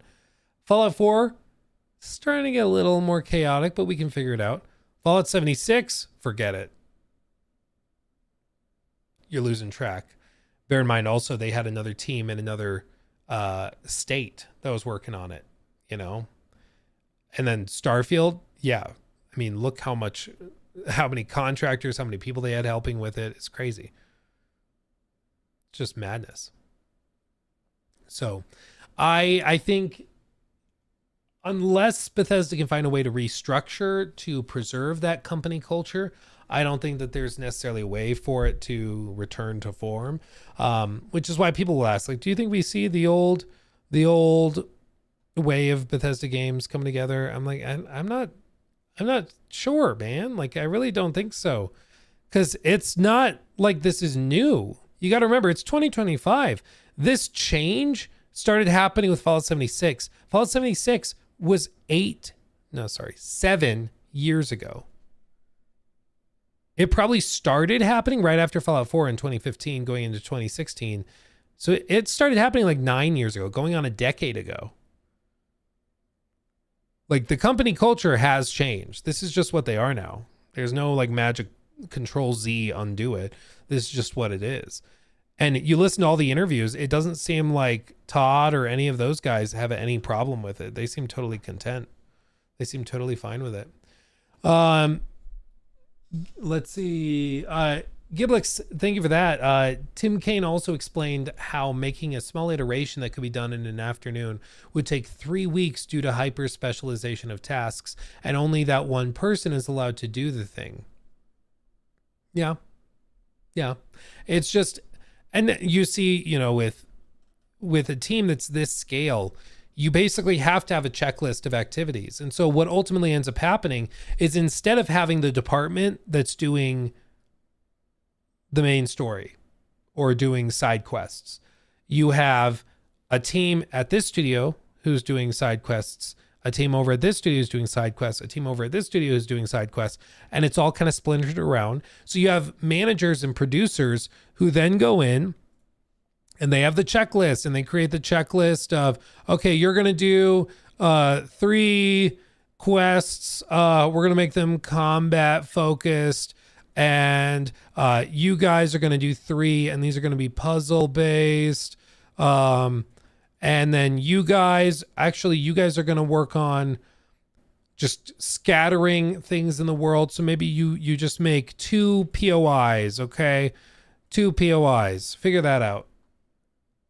And then they assign these to team A, and then this goes to team B, and this goes to team C. And you can get stuff done, but this is ultimately why this all feels so disconnected. Why the combat encounters don't feel like they tie together with the puzzles or the POIs or anything. Like, everything feels super disjointed, like I said earlier, with the spokes going off in different directions where gameplay systems don't really tie together in any notable way. Like, one of the coolest things in Starfield is the ability to have like rooms full of junk, and then you can use your zero gravity ability to make it all float. It's just kind of cool, but you would think maybe there's a way they could do a puzzle with that, right? Well, they have a room in the expansion that's a small room filled with garbage. It's like a trash compactor. And to get to the door, because all the garbage is blocking it, you have to turn off gravity, and then you can get to the door because all the stuff floats out of the way. But like, that's one of the very few times I can think of that they used it, you know? But it's just because, again, it's very possible that Team C didn't even know that that was going to be in the game. They didn't even know that the zero gravity ability was going to be there, because maybe that was being handled by Team F, all the way down the chain of command, all the way down the hierarchy. And, this hand doesn't know what the other hand's doing. So they didn't know to create a POI that utilized that system. This is also why documentation is important. So you have that stuff established early on so everybody can work, around those similar ideas. But everybody I've spoken to, all of these interviews just seem to reaffirm that core idea, which is just that the company's too big and it's not managed well to juggle this. And I think that's ultimately the core problem. NG, think of the 5. What is the point of studios having such large teams? I get that things can maybe get done faster, but if things worked before with Skyrim, why change? The problem is the standards have changed. So players will not tolerate a game like Skyrim if released today, with Skyrim's level of fidelity, for example. You need much higher quality assets. You need higher quality textures. You need to have a much more robust melee combat system. You need to have, a seamless open world, probably, right, Bethesda? You need to have like all these other things that are much more complicated, and you could get away with not doing back in 2011. In 2025, the standards are higher, AA does it though. Well, even AA, some of their stuff is just tighter in scope. So you might have an Avowed type game. But even Avowed, like if they were charging, or if Avowed was on the scale and budgetary scale of something like Starfield or Elder Scrolls 6, I don't think people would find it acceptable. So I think it's just, it comes with it. You want to scale up because you want to go bigger and badder. And on the AAA scale, tastes evolve and change, and people demand cutting edge tech and cutting edge graphics and fidelity and stuff. And what you're seeing is when you aren't able to achieve that, like, your game gets crucified. And even a lot of Starfield stuff, it got critiqued for like the soulless faces, and it got critiqued for like the constant loading screens. And that was even with all those employees. So, I don't think for them, it's clear adding more employees doesn't magically fix things. It's not, some sort of magic panacea, but I think for them, it's just, they've got to fix their process. They got to fix their systems, but you can't fix something unless you think something's broken. And I don't think Bethesda leadership feels anything is wrong. let's doge at them. That's the thing. I don't even know necessarily if they've overhired. I think, again, it's just process. I think because they have it set up in this way where team F has to go, team F has to go and report to this manager who, Alpha, and then Alpha goes and reports to his manager who's a Beta, and then Beta goes and reports to Todd, the almighty Todd father. That can work, but because of this, like, Todd is outlining what he wants to all of these other leads, and then those leads all are splintering off to their teams that they're supervising. And if you want to go get approval from Todd, you got to wait till he's available. He might not even be in the studio. He might be off working on the show, working on something else, traveling, promoting, whatever. And so there's just too much bureaucracy. And then, you need something done by this team over here because team Zeta is working on, maybe they're the art team, and you need something made for a quest over here. Well, you got to wait because you got to pass the word up through this manager. He goes to this guy. He has to then go over to their supervisor. And then that supervisor passes it down to those teams, and then it finally gets over to them. And they've got 15 other things they have to do. And before long, you're just wasting time and resources. And it's just way, way less efficient than what it used to be. In theory, it should be more. They should be able to do way more stuff. But I think in practice, it's not with how they have it set up.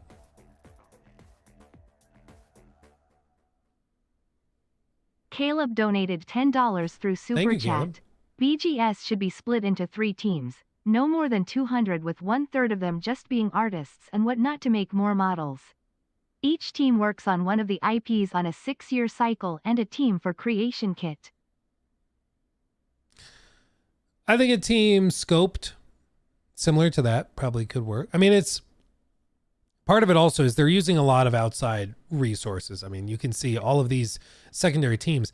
Machine Games reportedly helped them fine tune the FPS, like the actual shooting stuff for Starfield. So they had Machine Games coming in and helping them with the shooting mechanics. They had Undertone Effects, Nobody Studios, Forge Interactive, GameSim, Snowed In, Sparasoft, Multiplayer Group, Iron Galaxy, the guys that did that infamous Arkham Knight port and are doing The Last of Us Part 2 port here in a few days. ZeniMax Online of all studios, was helping at one point. Arcane was helping on Starfield. Like, it's not even just in the studio. Like, they're using people from all over the company to try and get stuff done. And but that's why, like, ultimately I think for BGS, it's clear the problem's not resources, it's organization, it's process, it's direction. And Starfield's a big game. I think a lot of people's frustration is it's probably too big, and it's weird. It's both too big and not big enough. Like, it needs more POIs. It needs more content there. It needs more things to do, more variety, more interesting things to do. But the only reason it needs that is because it's so big, because it has 1,000 planets. So if they pulled scope back, they wouldn't need to go as big. But it's kind of like, they decided to bite off way more than they can chew. And it's like, yeah, well, you took the bite. Now you got to chew it. If you hadn't bitten it, you wouldn't have to chew at all. But you decided to do this. So this is where we are. So interesting little tidbit about Bethesda's company culture. But as I've said a bajillion times, I don't think they change unless they think there's a problem. And I don't think they think there's a problem. I think all the stuff you see from Bethesda's interviews, from everybody else, suggests that they think there is no problem. Everything's great. When you listen to Todd says we had more players than ever before with Starfield. So I think he thinks maybe they're doing better than they all ever have. I think you could look at Starfield's concurrent player numbers or that stuff, but he can probably wave that away pretty quickly. Oh yeah, people aren't playing Starfield because they're just really excited for Elder Scrolls. So that's fine. I think that might be denial, but also at the same point, you also have to ask, is he even wrong? Because I think for Todd, what Todd cares about right now is player numbers, because that's what matters on Game Pass. And or Emil saying in many ways it's their best game ever. Yeah. I think for them, if they're just looking at player counts, yeah, they probably are really pleased, because everybody that had Game Pass tried it. A lot of people fell off of it, but I think, for them, they might be totally content. They might not think that there's anything wrong, in which case, like, I guess, they're just not making games for people like me anymore, which is fine. But it's a bummer, because I used to really like their stuff, but they've just chosen to go in this direction that I think is really unremarkable. Well, it's remarkable, but for all the wrong reasons.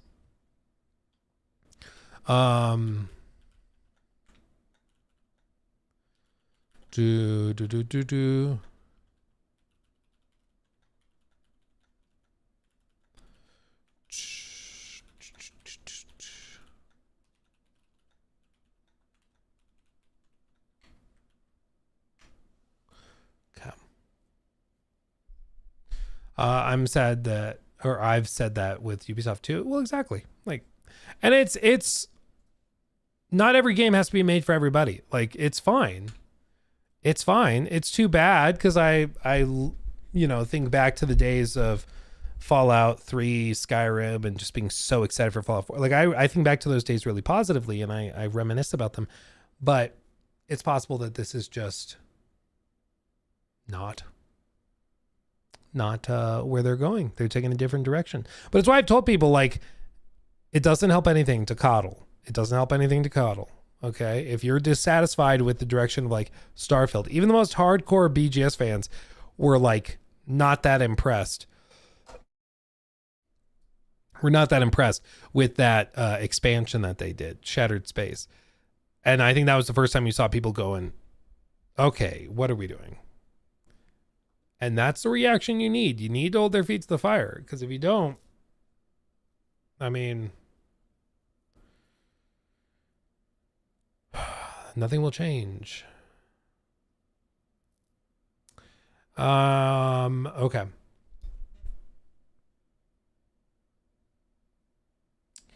Let's see. Damn, that carpet's fresh. Doesn't match the drapes. You're damn right. Both in color and in pattern. Yes. Yes. Shout out to vacuums. They don't get enough credit. I'm just curious how studios actually make money from having a game on Game Pass. Does Xbox just give them money for it to be there?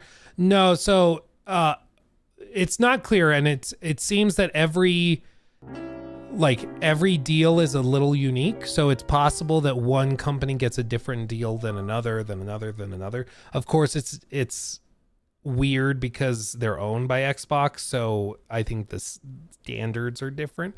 But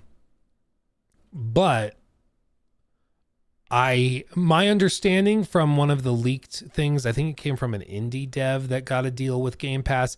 He said that there was basically a signing bonus. So when they went on Game Pass day one, they got paid a little chunk.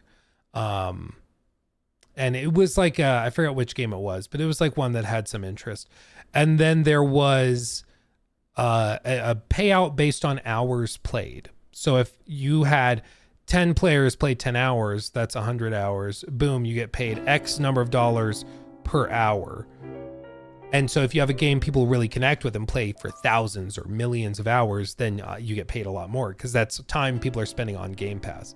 But it just depends. Because I'm sure there's other deals where it's just a flat fee. I bet they've done that before too. Sean, the GOAT, is back. Sean, good to see you, my friend. 27 months. Ooh, baby, indeed. Been a spell, mate. Hope you and your family are good. You and yours too, my friend. Hopefully things are going well. I know you've been busy with work.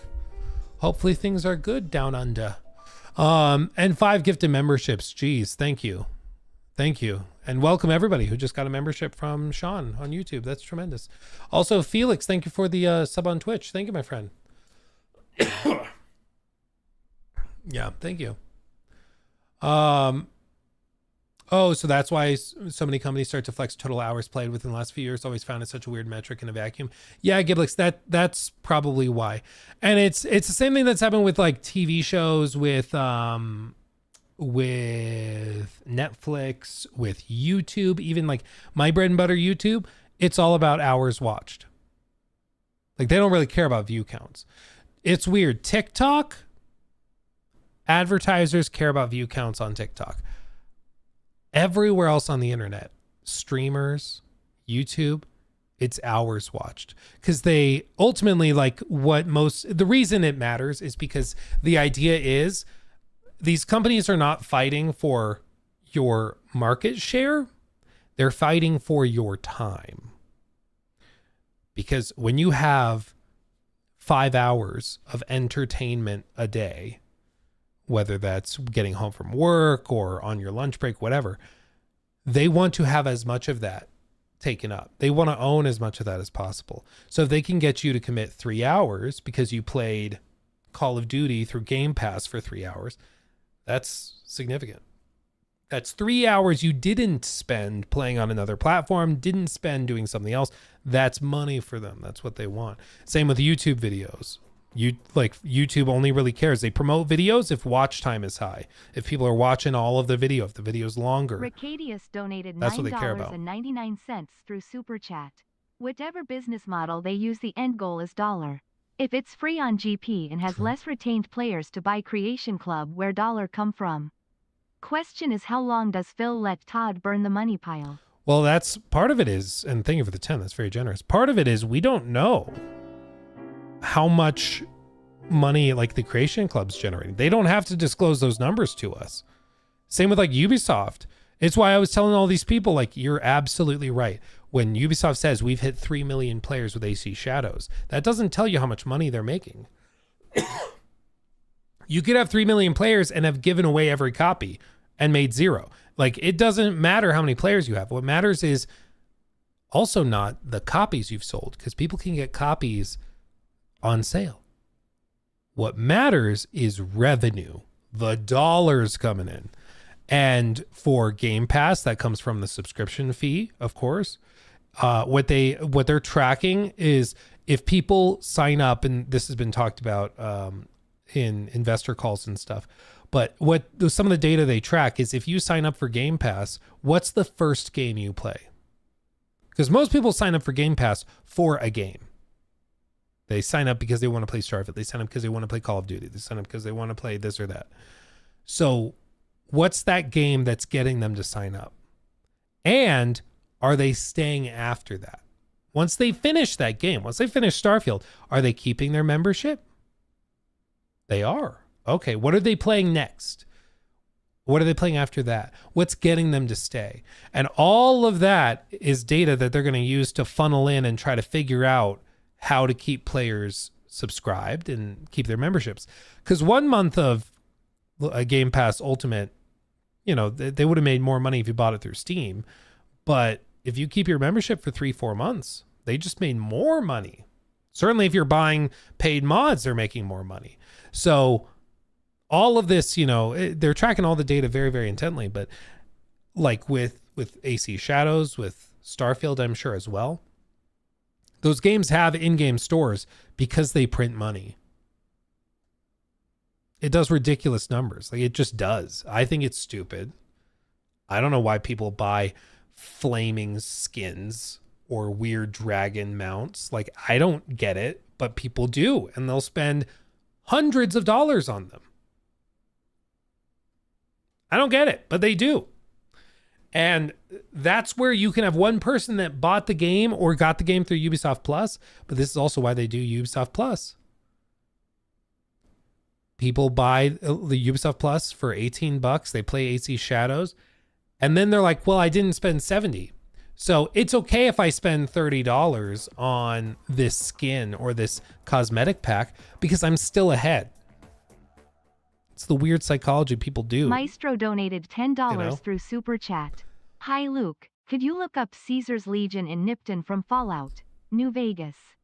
I think those are the dudes with dog heads the Skyrim article was referring to. Caesar's Legion. Oh, I know exactly what you're talking about.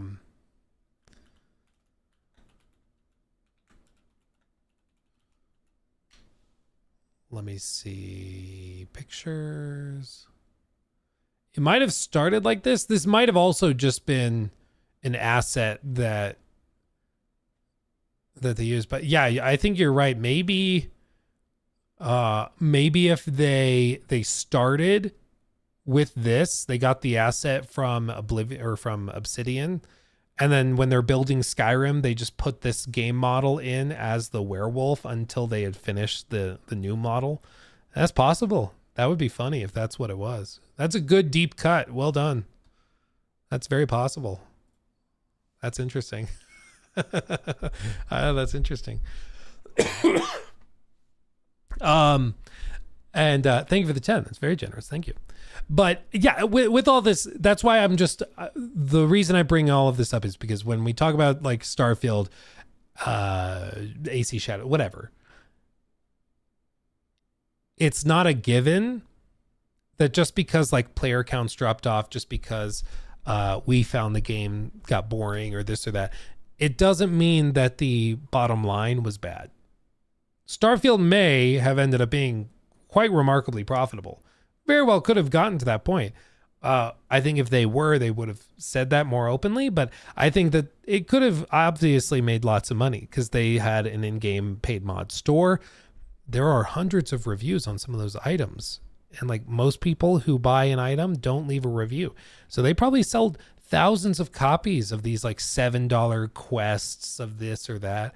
There's still to this day thousands upon thousands upon thousands of players playing Starfield every single day.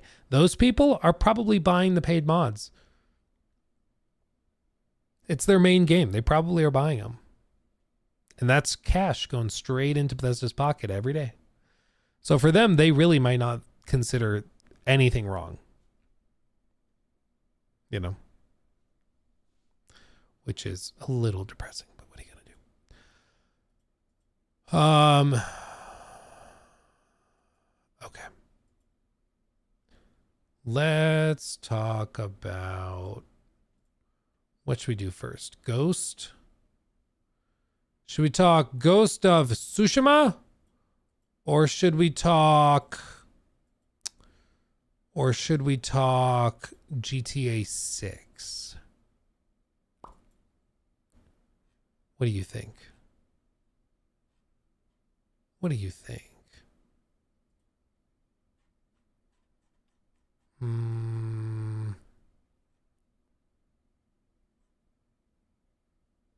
GTA 6. Okay. We'll do that. So, and then we'll talk Ghost of Yotei. New segment. So we're getting close. We're getting really, really close. We're in the home stretch. Okay. Close to GTA 6. One of the things, though, is that a lot of people have been like, if it were coming out this fall, we would have heard about it by now. So it's definitely getting delayed. Lock it in. It's delayed. And I can understand why people would think that. But it seems that there is a different approach being taken with GTA 6 specifically. And you can't really blame them. Like if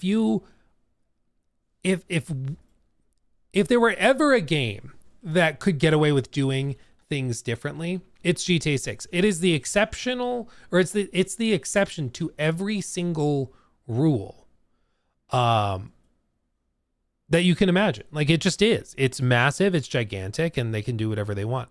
Now, one of the interesting things is that Strauss Zelnick, this guy, he is the head honcho of Take-Two Interactive. He's the guy, okay? He runs the company that owns the company making GTA 6, okay? So this is the guy. And he just did an interview with Bloomberg Television. And of course, all investors want to know about is GTA 6. And the interview asked a question. Let's just see what he says. Which we do. one of the biggest questions right now in all of gaming, in entertainment generally, is when does Grand Theft Auto 6 come out? Which seems to be a very carefully held secret. Why is it so carefully held as a secret? Let's also just appreciate the fact that they have thousands upon thousands of employees. And it's not leaked. If anybody knew the release date for GTA 6 outside of like the core central group of like executives, it would have leaked by now. Quick email to Jason Schreier, picture of their ID badge. It's out. It's everywhere. That story goes viral. Like, it's amazing that it's not leaked yet. It's crazy because he knows the date. Watch it on his smug little face when he talks about this. He knows. The anticipation for that title may be the greatest anticipation I've ever seen for an entertainment property. And I've been around the block a few times, and I've been in every entertainment business there is. And we want to maintain the anticipation and the excitement. And we do have competitors who will describe their release schedule for years in advance. And we found that the better thing to do is to provide marketing materials relatively close to the release window in order to create that excitement on the one hand and balance the excitement with unmet anticipation. We don't always get it exactly right, but that's what we're trying to do. Now, if you count the number of pores on his nose, it equates to 10. And then there's 28 freckles under his eyes, which means October 28th. I don't know. I think what this mainly means, when he has in past interviews described relatively close, it typically means within 2 quarters. Typically what they mean. Sometimes he's referred to 1 quarter. If he's like, oh, we're relatively close to the launch of NBA 2K, whatever. Sometimes that means 1 quarter. It's like next quarter. But typically it's this like 3 to 6 month period.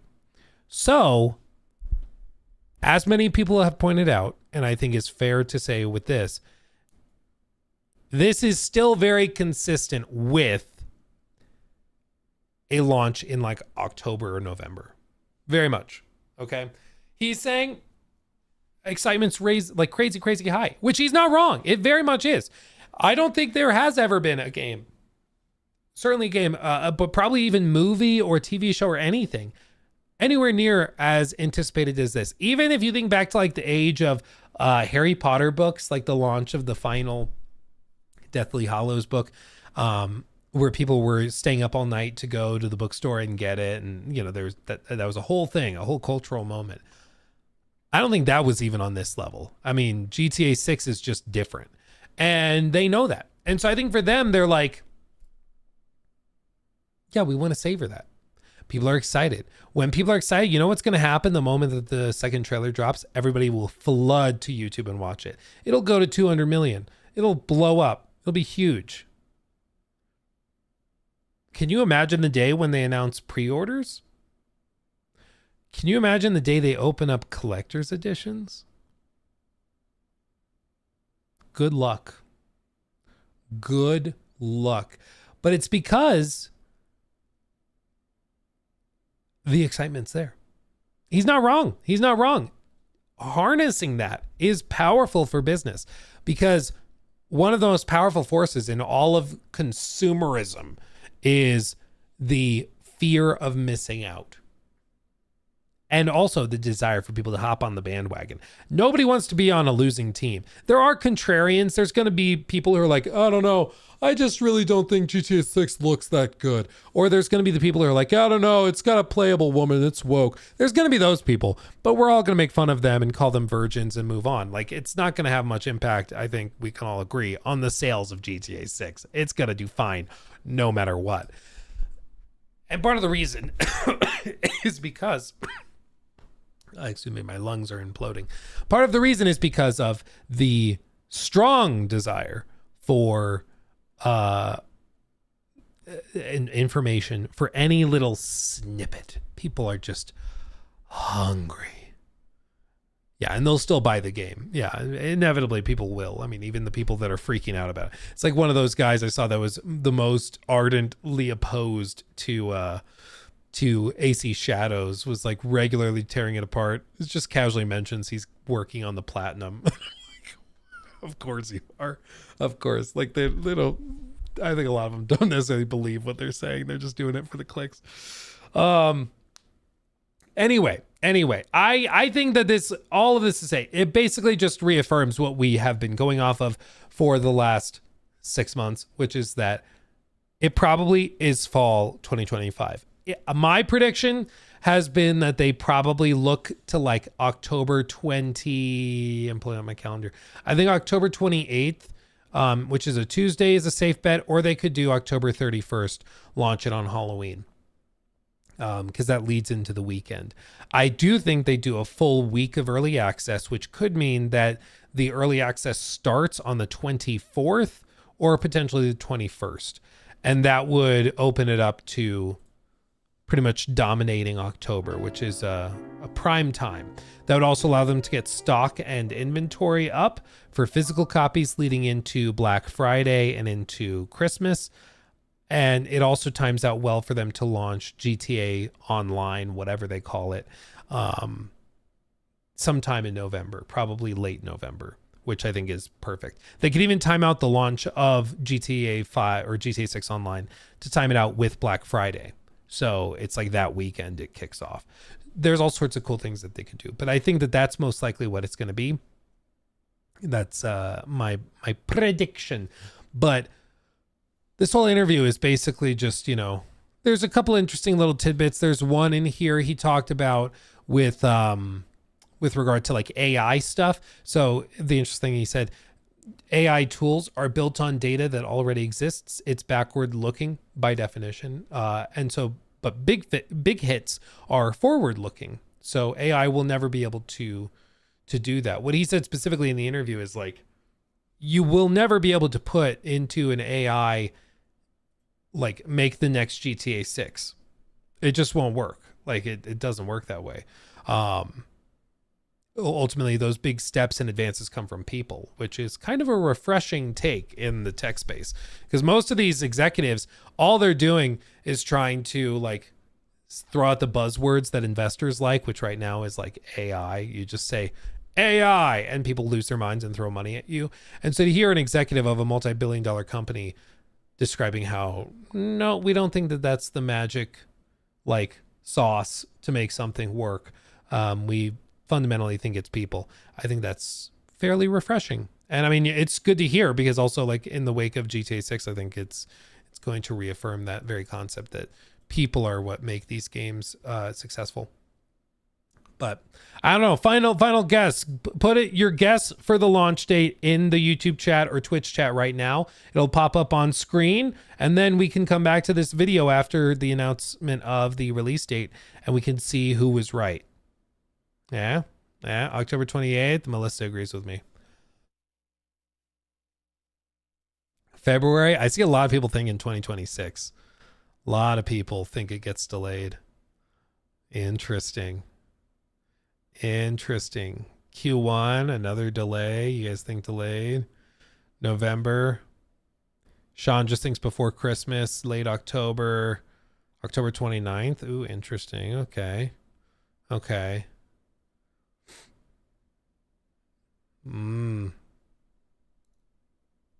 I'd be very surprised if it's delayed. I'd be very surprised at this point. The fact that he's still going on interviews and he's still talking it up and he's still smiling about it, I think they have a whole plan. He probably walks around with the like trailers and with the game on a thumb drive in his pocket, like, because he can.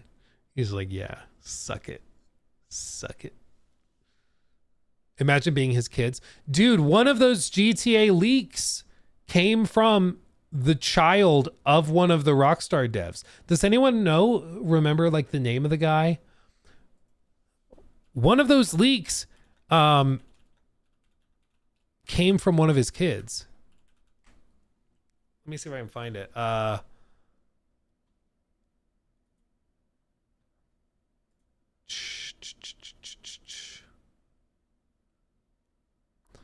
let's see, maybe this. Yeah, the leaks appear to have come from a TikTok and claim to show a few seconds of GTA 6. In total unexpected turn of events, it appears the leaked footage has come from the son of a Rockstar Games employee. Yeah, like it happens. My dad works at Rockstar. Literally. Can you imagine? What do you even do? Like, but this is why they've been so insistent on coming back to work. Like, one of the big things was, I think it was like a year and a half ago, Rockstar said everybody had to come back into the office. And you saw people that started freaking out. They're like, no, I'm not coming back into the office. But it's because, like, if you got to work at home and they have all these tools to work on GTA 6 on your laptop or on your home desktop or whatever, even if they provide a work computer, you got a teenage kid?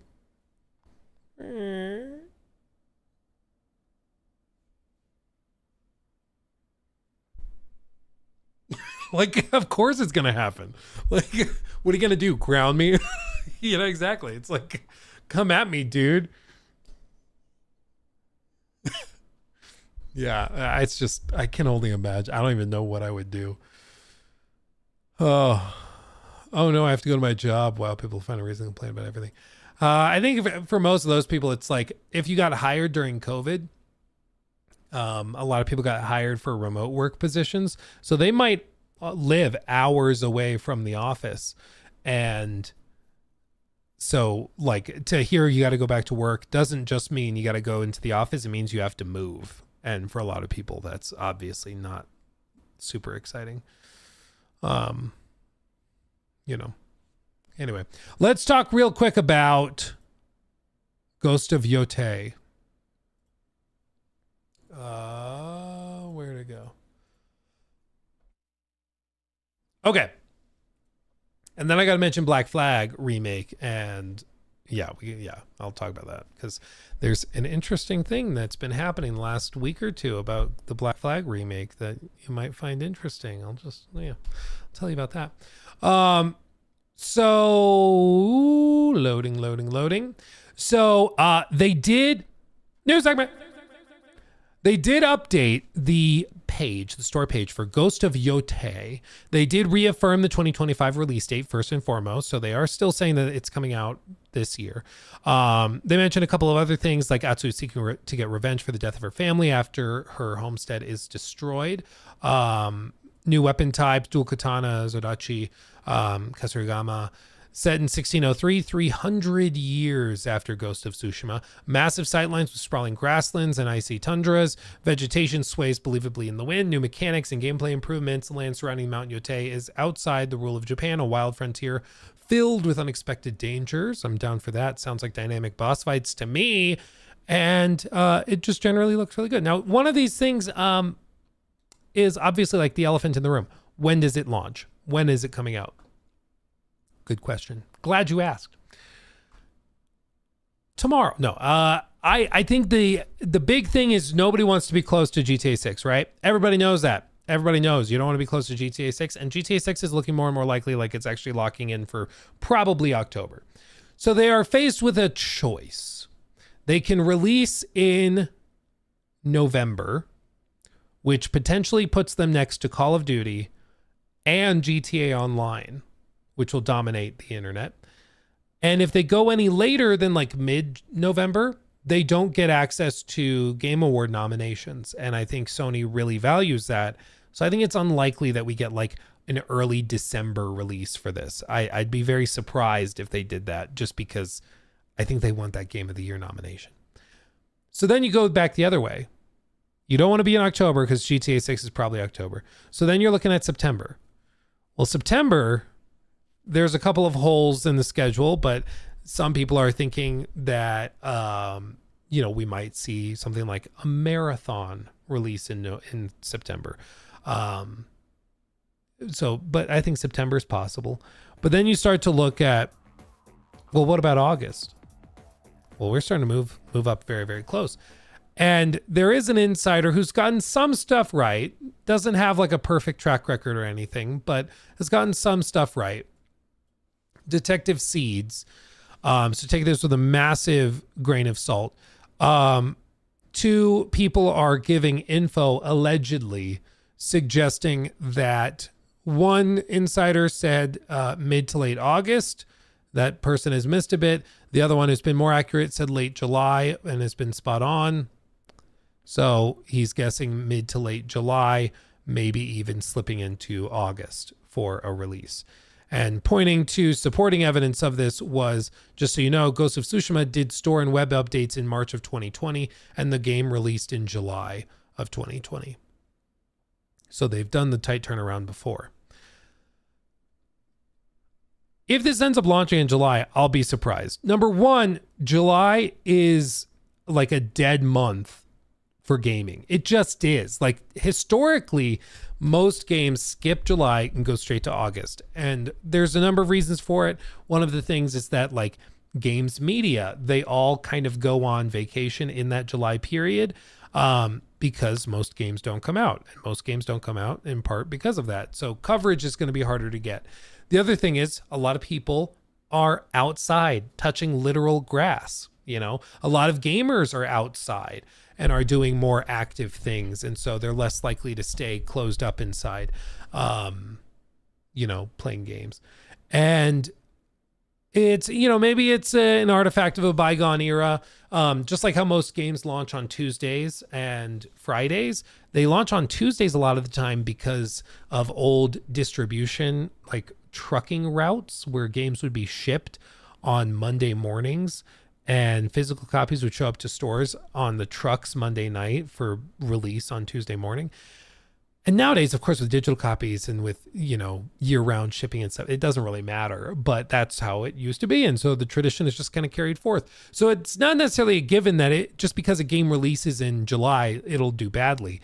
That's not a given. It's just abnormal. It's not typical. But the one thing is, if they release in July, they will basically have the month to themselves, which is probably exactly what you want in a year that is otherwise very, very crowded.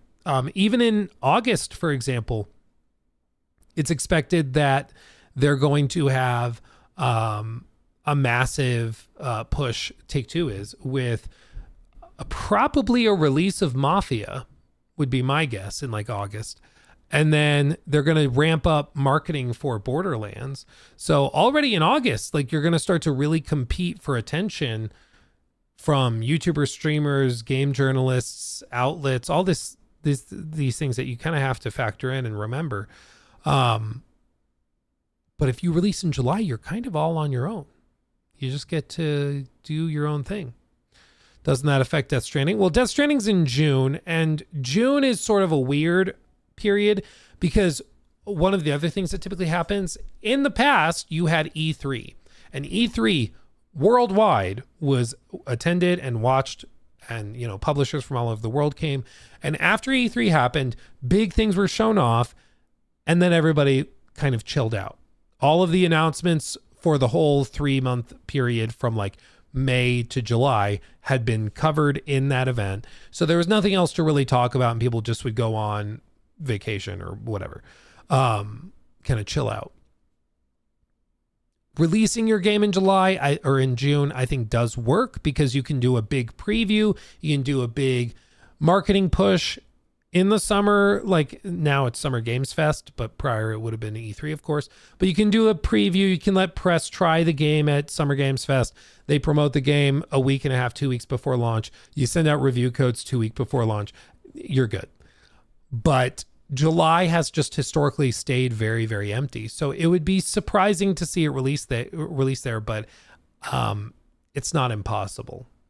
It's not impossible. It also, I think, would guarantee that they are nowhere near GTA 6, which I think is the bigger thing. They just don't want to be anywhere close to that. And I think if they start pushing to like September, October, they're playing a dangerous game. So if I had to put money on it, I would still guess August. I think maybe mid-August is like a more reasonable guess. I think that would be more likely. But if it launches in July, that could also make a lot of sense because they would have a total month basically to themselves. Baldur's Gate was August. Yeah. Even Starfield was early access in August, and then it launched officially like day one in early September, but that's part of it, you know. Ghost 1 was released in July 2. Yeah. Well, and that's like he says here. It released in July. The weird thing with that is that it was 2020. So it was in the middle of COVID lockdowns and stuff. So 2020 was also just a total, like it was a very weird time. So you could release in July because everybody was kind of still stuck at home. It still wasn't really a thing where you could go out. People were even weird. I don't know what it was like where you live, but people were weird where I live, even going to like parks and stuff. People didn't want to go outside even because there were other people there. So 2020 was just a bizarre time. But it at the very least showed that they are comfortable doing summer marketing nonetheless, you know? Yeah, but to be fair, GTA 6 makes everything weird this year too, Luke. Yeah, no, exactly. That's why like any of the rules that would typically apply to GTA 6 or to games around GTA 6 are kind of broken now. It's very different. Very, very different. But all of this to say, I'm excited. This year really will go down as probably one of the most intensely like mad and highly contested game of the year competitions of recent memory, because I think it's likely that like Ghost gets a nomination, Doom could absolutely get nominated. I think, you know, GTA 6 of course, Mafia, the trailer we got looks really good. I hope Mafia is really good. KCD 2, Monster Hunter, Split Fiction, like it's almost hard to find a game that's not amazing. You know, it's really, really crazy. But it's a good year to be a gamer, I'll tell you what. And there's still allegedly some big announcements and surprises. If you missed my video on God of War, there's a very good reason to believe we might have a surprise announcement of a God of War spinoff game, like a sort of prequel set in Greece with Kratos. That's very possible by the end of this year. There's some very reliable people who are saying that, which would be very surprising. God of War in Egypt would still be a few years away. God of War in Egypt, I think, is farther off, but this smaller spin-off game, like a Miles Morales size game, is allegedly coming this year. Even Marathon, I think Marathon is expected to be this year too, I think. The Black Flag remake, yeah, all that stuff. So it's just, there's so much. But this is kind of what, was it 2023 was kind of like this? Where we're like, there's so much. What are we even going to do? And this year's just insane. So we'll see. We'll see if we get Ghost of Yotei in just a matter of months. It's possible. Buckle up. Okay. We should also touch on this. And then I'll catch up on super chats and everything. Yeah, Nintendo's coming too. Exactly. Jeez, Luke, have a cup of tea and go to bed. Yeah, dude, I kind of need to do that. I won't push my voice too hard. I won't push it too hard. I will, we won't do a 10-hour stream or anything. But I do want to touch on this, because I want to talk real quick about the Black Flag remake, because some interesting things have happened.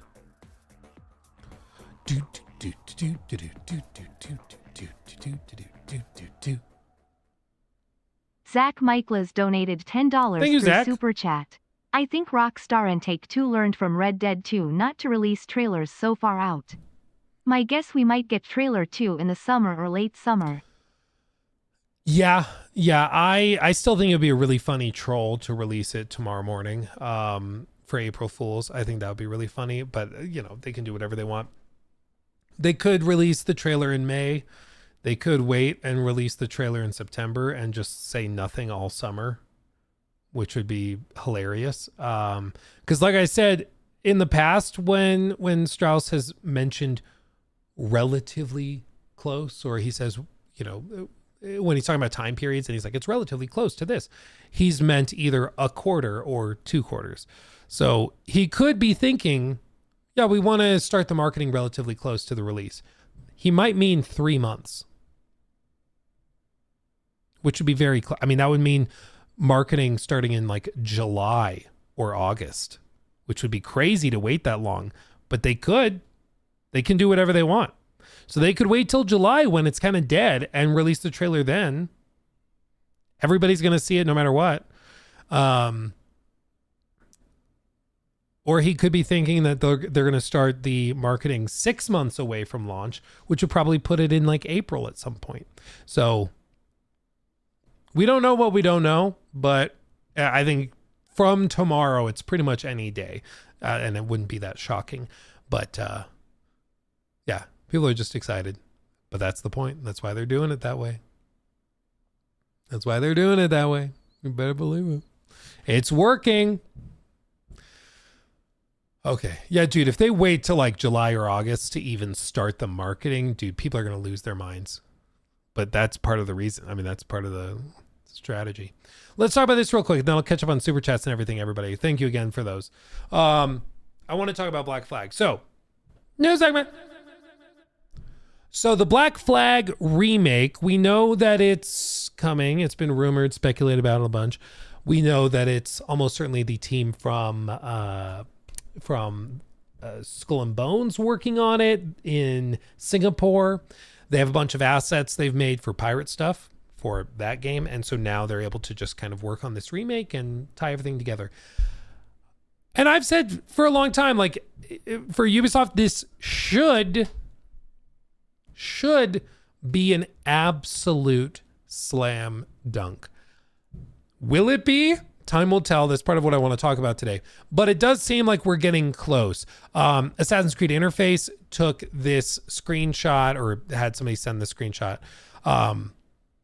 But basically, on some people's PlayStation accounts, they are seeing wish list basically being added to the Assassin's Creed Black Flag store page. And even on like the PSN account, the Black Flag title has an announced tag put on it. And then they took it off and then put it back on, then took it off again. What I'm guessing is that they're doing behind the scenes like store stuff where they're trying to get the store page prepped. And as part of that, they're like doing the tags to prepare it. And somebody just, because there's already an Assassin's Creed Black Flag, Assassin's Creed 4 Black Flag store page, they just put the tag on the wrong one. That's my guess. Somebody caught it, and a bunch of other people validated it and checked it. Now, the reason why I say this is a slam dunk is because even people who don't like Assassin's Creed love Black Flag. It's one of the like most beloved cult classic Assassin's Creed games. People just love it. They just do. And to capitalize on it should, in theory, be easy. Like, you should be able to do that relatively effortlessly. You just bring it into the new engine, you update the graphics. This was done by Slider V2. I showed this on stream maybe a month or two ago. They basically modded Red Dead Redemption 2. So this is Guarma, and put Kenway into it, but like changed Arthur's skin to Kenway. It actually works quite well, but it gives you an idea of just what a graphically impressive Black Flag could look like. And it looks really, really good. Looks very good. So if they're able to pull this off and get to a high graphical fidelity, make it look like Shadows did on that level, I think we're playing ball. The tricky thing is, like, where do you draw the line? What do you remake? What do you keep the same? And this is where I insist I think they could get into trouble. My preference is that they don't change anything structural. And I've thought about this a lot. I've gone back and forth because, of course, like my dream pirate game of sail the ship anywhere, get off the ship anywhere, and just go dock on that island. I want to go and explore. New treasure maps have been added so you can find new things. I understand that's basically just a sequel, and it's unrealistic to expect that. So I think if they can just keep the game basically the same, but maybe you update it so there's no load screens anymore. You can go straight into like Kingston or whatever, and you don't have to load into it. Stuff like that would be a nice change. But I think they should keep the questing the same. I think they should keep the quest design the same. They should keep, if there's trailing missions, just keep them. Just keep them. Don't try to get fancy and cut it out. We understand it's a decade-old game. I'm okay with it. I think don't mess with it too much. That's kind of my perspective. I know some people are like, don't do that. No, please take them out. My thought is the second that you open that door and you start to take things out and put different things in, you got to remember, it's not being replaced by the team that made Black Flag. It's being replaced by the team that made Skull and Bones. So I'm not sure what they would put in its place would be necessarily better. Okay. And this brings me to one of the other things. Okay. Which if you're just modernizing it and bringing it into a new graphical standard place, whatever, and you're refining controls and you're making it run better and fixing the damn cloud saves so they don't delete themselves. If you're doing that stuff and people can just sail around and revisit this thing from a decade ago, I think people have a good time. But one of the things that's been brought up has been mentioned by a few people I've seen, but most notably by The Hidden One. Now, The Hidden One has a YouTube channel, Assassin's Creed fan, makes good content, really thought-provoking content on the franchise if you're interested. One of the things he said was, can we at least universally agree that if Ubisoft ruins the Black Flag remake by filling it with static and robotic cutscenes like they did with Shadows, they are beyond saving and deserve to be cooked? Imagine if they cock up this scene. Yeah, can you imagine, dude? This, I think, is my primary concern. Okay, this, and I agree with Hidden One on this. In AC Shadows, this is the bit and cutscene that he shared for it. They have these dynamic cutscenes, okay? These are for side quest conversations. Most main story quests, if not all of them, but I think most, at the very least, have motion capture stuff done manually. And if, just to be perfectly clear, that's when you have the actor wearing the suit, they go into the sound stage, do the T-pose, and act out the scene, and then that's motion captured in. So everything is like a staged play, you know, everything is acted out. With these conversations, it doesn't work that way. With these conversations, you have a conversation tool or editor in the engine, and you basically have the two NPCs here. The cameras are kind of dynamic, so they swap back and forth based on who's talking. You set the poses, you have it change what the poses are based on what's being said. And basically, as you go through the script, if this was like the script of what they're saying, in the editor, you put, okay, on this word, have them move to arms cross. On this one, have them release the arms cross and maybe go like this as they're thinking. And you can kind of build out the encounter and the animations that way. In Shadows, though, it's very stiff. It's very stiff. The clip I bring up all the time from Odyssey, so I'll bring it up here. AC Odyssey, Supirio. This one. So even in this game, which was from the Quebec team, so the same team that did Odyssey or did Shadows, this was a side quest. This was not a main story quest, and this is still technically using these encounter editors. This is not full motion capture. These gestures he's doing are part of those dynamic gestures and animations that they've built out. They didn't have the actors stand next to each other and motion capture this. This is dynamic, okay?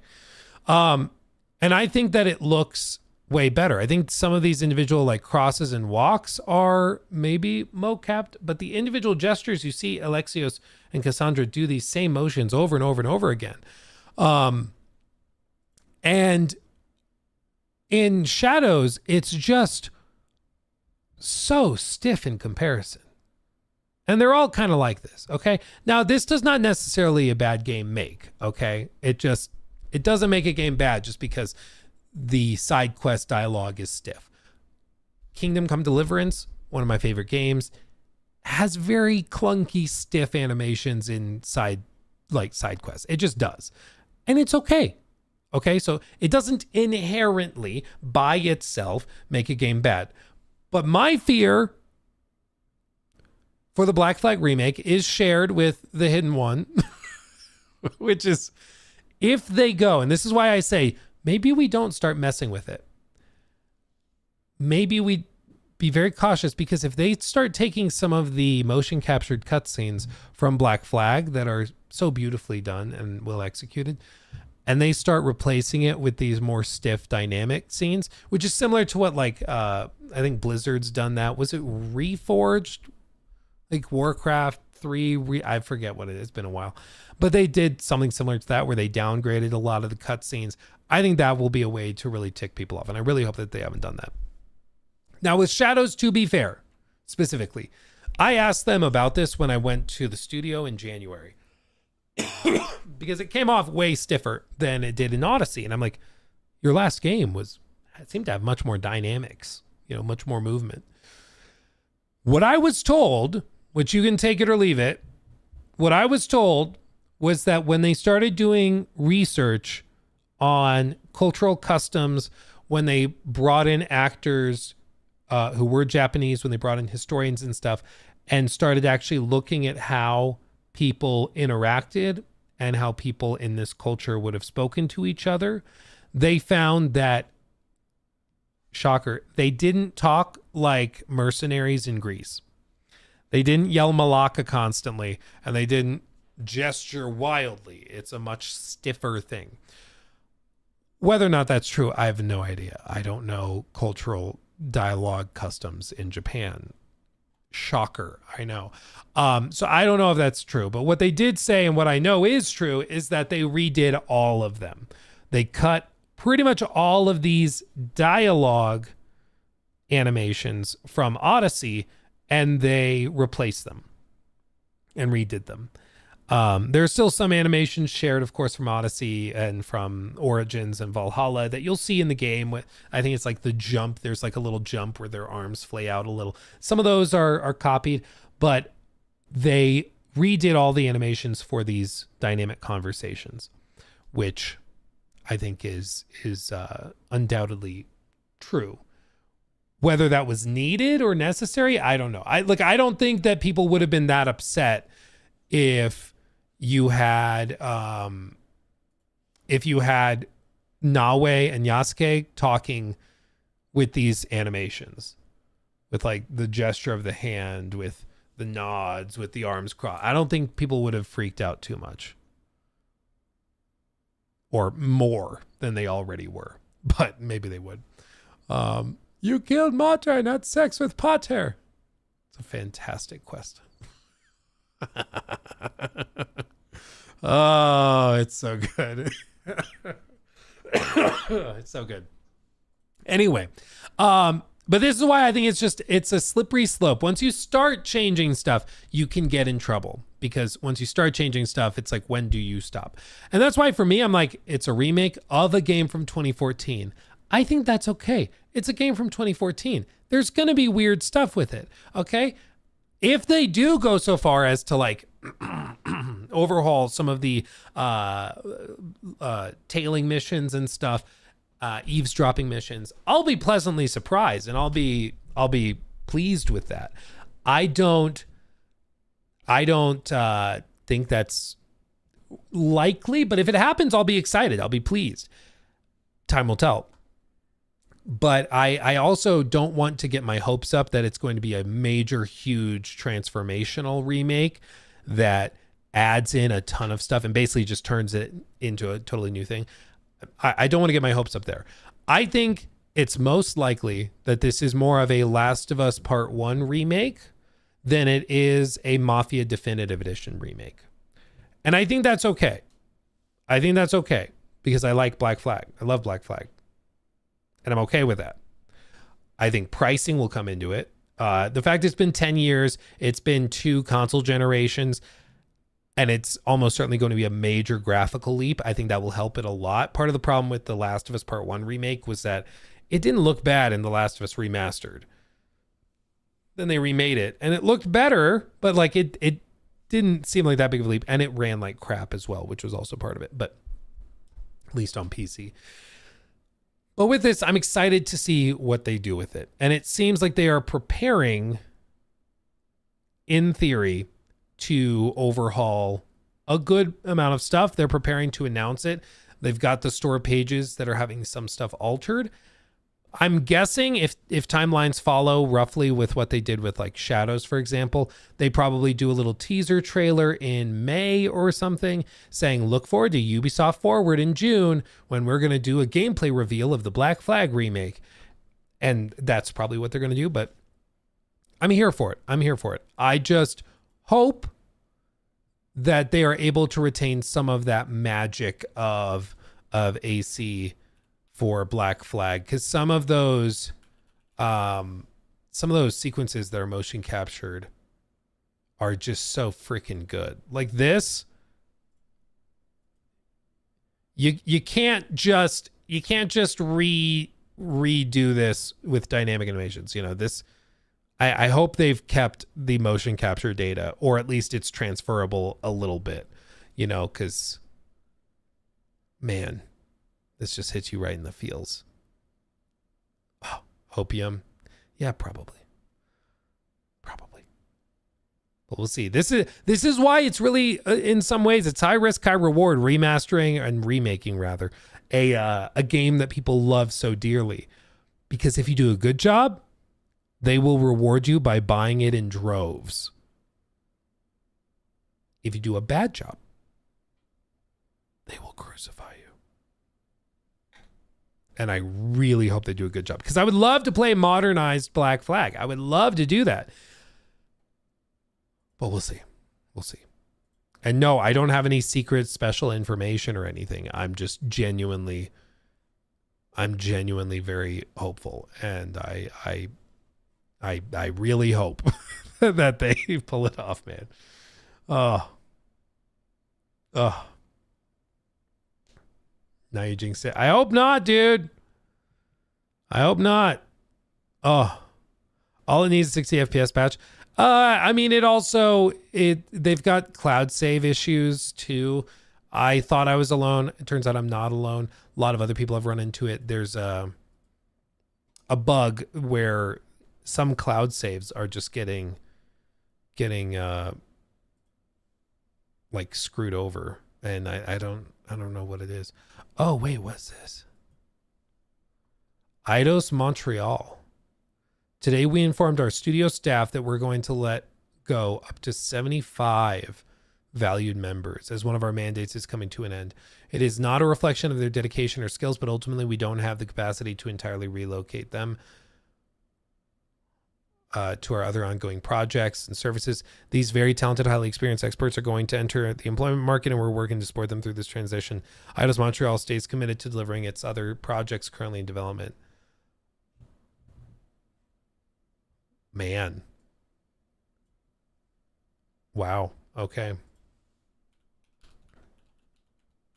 No, they say they're still working on stuff. I don't think they're abandoning it. They're actually interesting. They're actually a support studio for Fable. I didn't know that.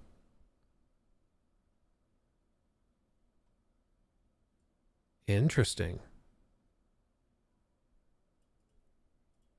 Yeah, it's really too bad. Guardians was great, but wasn't really marketed. People thought it was just going to be another Avengers game, and man, it's too bad. How great? Dude, Guardians of the Galaxy is really underrated. Really underrated. It's really too bad that it didn't get the love it needed. 'Cause it was pretty good. It was pretty damn good. Inventory, yeah, Nintendo be like, yeah, and they're still coming out swinging sometime by the end of this year. Luke, have you watched Ember's animation with Ezio? Do you remember what he gave the Shinobi? Have I watched the Ember's animation with Ezio? Asks Neardridge. I don't think so. Ember's animation with Ezio. Oh, wait, this thing from like 8 years ago, or like a decade ago or something. Oh no, it's a 2011 Canadian animated short film from UB Workshop based on the AC franchise from 2011. Yeah, this does ring a bell. It's been a long time, but yeah, dude, that's a throwback. That's a throwback. Jeez.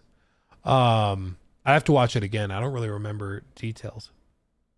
Will, thank you for the 5. What if GTA 6 had a TikTok like app in the game where you could scroll through clips of other players, devs, celebrities, antics, social club integration? Oh, dude, Will, that's a good idea. I wonder if they do that. I wouldn't be surprised. TikTok's a huge thing right now. I wouldn't be shocked. Like GTA 5 is so old, their primary social media mockery was based around Facebook. So just remember that.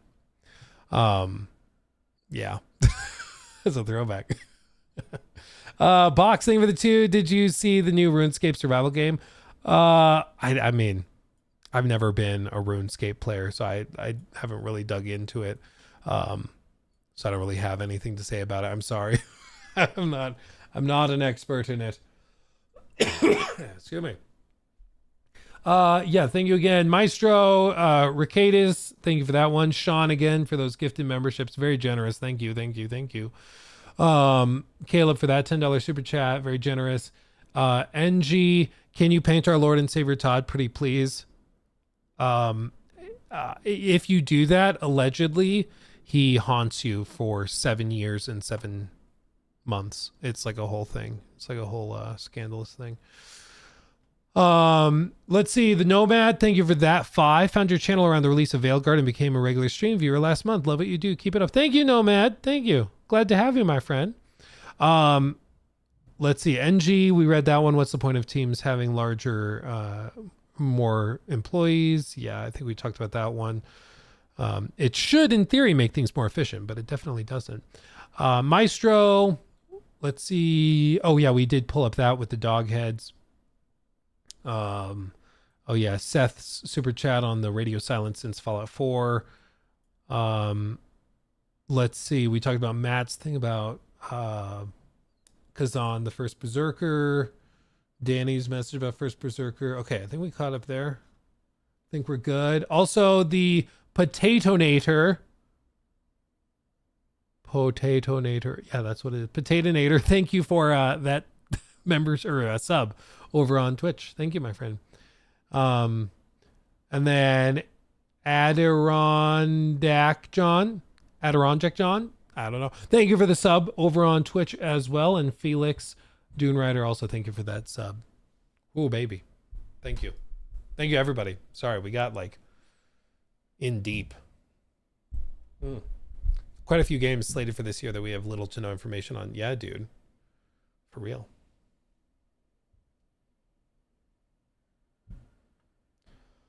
Oh, Will, did you just super chat? Oh, we just read that like 30 seconds ago or a minute ago.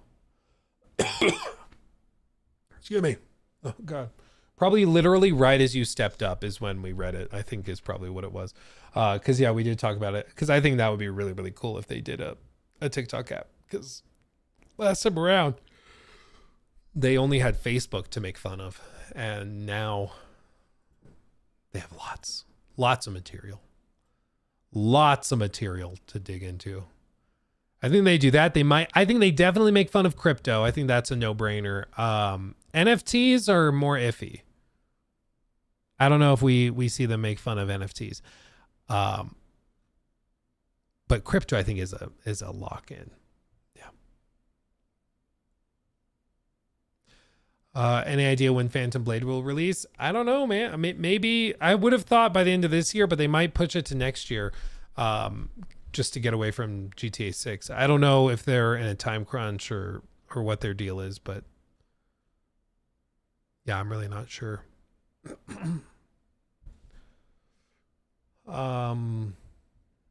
Let's see.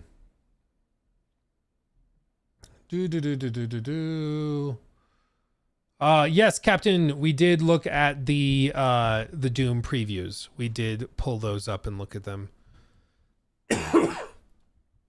My goodness, my lungs are not happy. I probably should go and like steam myself in the bathroom, just like get my lungs loosen up. Oh, golly. And I'm on antibiotics, but the doctor told me, she's like, it's going to get worse before it gets better because it takes a while for them to kick in. So like 36 hours after you start taking them, it should get better. But until then, it's going to take a little while. Like, love that. Love that.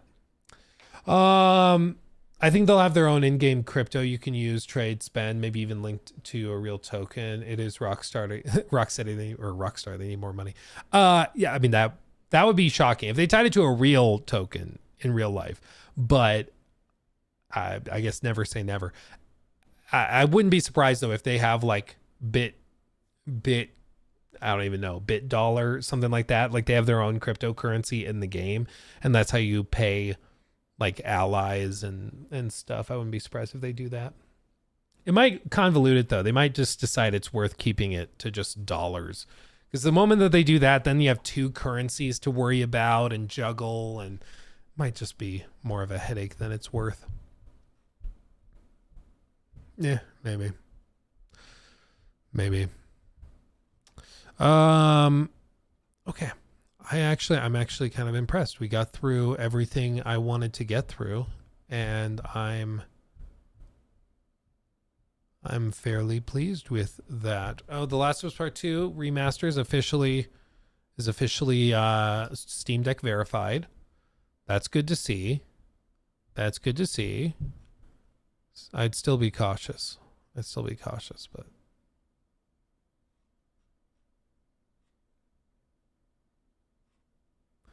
you never know.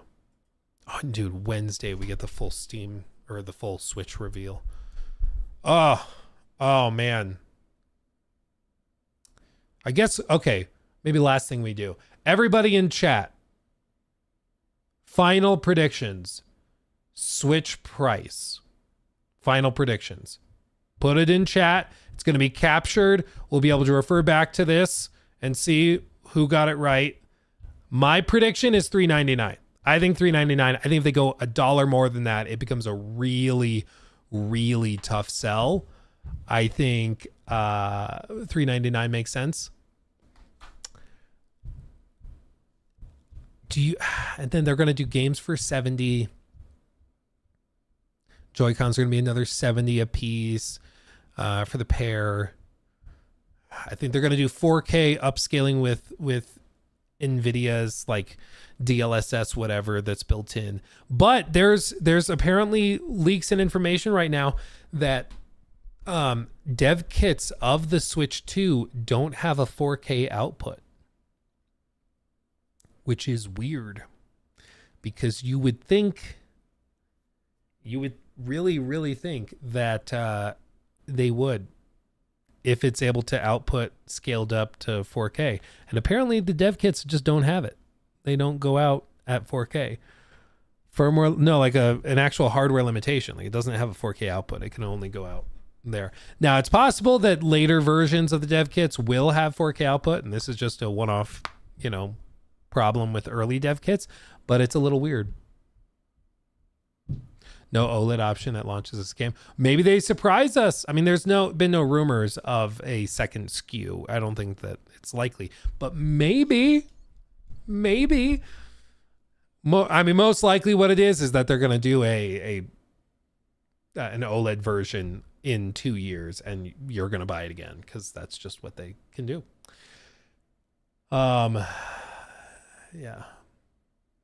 How early are dev kits? So Obi-Wan, my understanding is that they typically do 2 or 3 waves of dev kits. So they do one initial wave to close partners, first party devs, stuff like that. The second wave of dev kits might come a little bit later, closer to production, and they're going to be much closer to final launch hardware. And then if there is a third wave of dev kits that go out to like third-party developers, partners, indie devs, that type of thing, those are pretty much production units, just in a different case with, specific capabilities for dev. So they do them in waves. It's possible that these that are leaking that don't have a 4K output are that first wave that are not final hardware that could change. And then the second wave will be with 4K outputs and they'll be fine.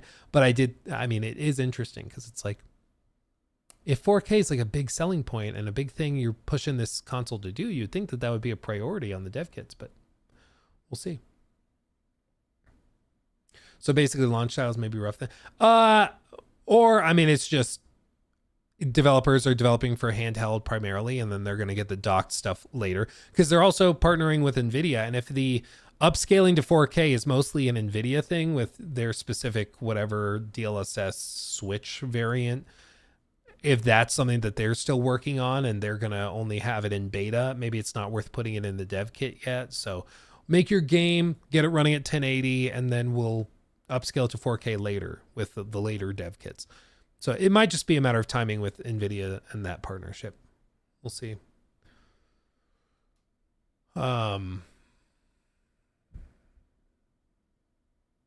Yeah.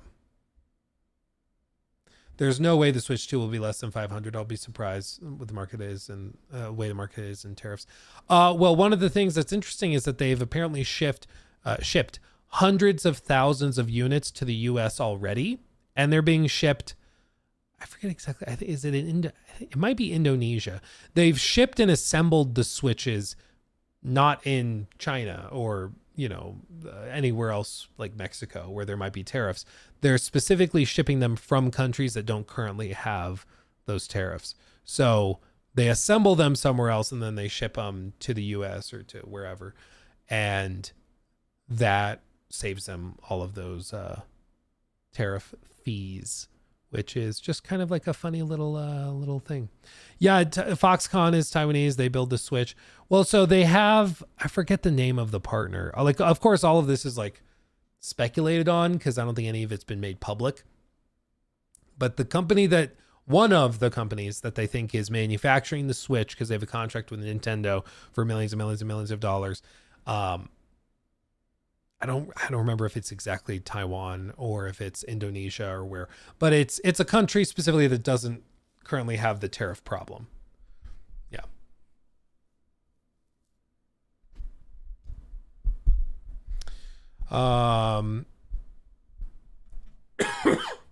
Vietnam and Thailand. It might have been Vietnam. Yeah. A lot of tech is made there. It could be more expensive in the U.S. than other regions due to the current administration, which will be a first because the rest of the world, particularly the EU, got screwed on gaming prices. Nothing will ever beat Australians, though. Australians, and then Brazil is also, the hardware fees you guys have to pay are crazy. I feel so bad for you guys. But, yeah.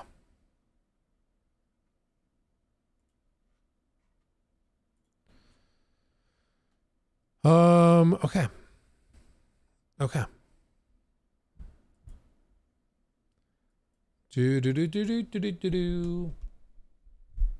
That's because of their monopoly money. Their dollary dues. The Australian dollary dues, man. That's the thing. Oh, anyway. Okay, fam. I'm not going to push my voice / throat too hard. I think I'll call it there. We'll be back Wednesday to talk about the Switch 2 because it will have been revealed that morning. So we'll be back to talk about all of that. It's going to be awesome. And we should have lots to go through. They probably will show off Mario Kart, maybe even a trailer for a new Mario 3D platformer. We should have a lot to talk about, would be my guess. So buckle up, buckaroo. I think there's going to be lots. Trailer 2 tomorrow for GTA 6. Here's the thing. Even if they don't drop it, there will be 1 million fake trailers people will drop. So buckle up. It's going to be toxic and stupid. So that's why I think it'd be really funny if they actually did, because they drop the trailer and people will be like, yeah, right, and not watch it and then find out that it was real. I think that it would be really funny. Probably not that reasonable or practical if you're trying to run a company, but still, I think it'd be funny. Anyway, much love, everybody. Yes, thank you for the well wishes. I will hopefully be back up and running at full steam by Wednesday. Until then, my friends, much love. I'll see you in the next one. Hugs and kisses. Bye-bye.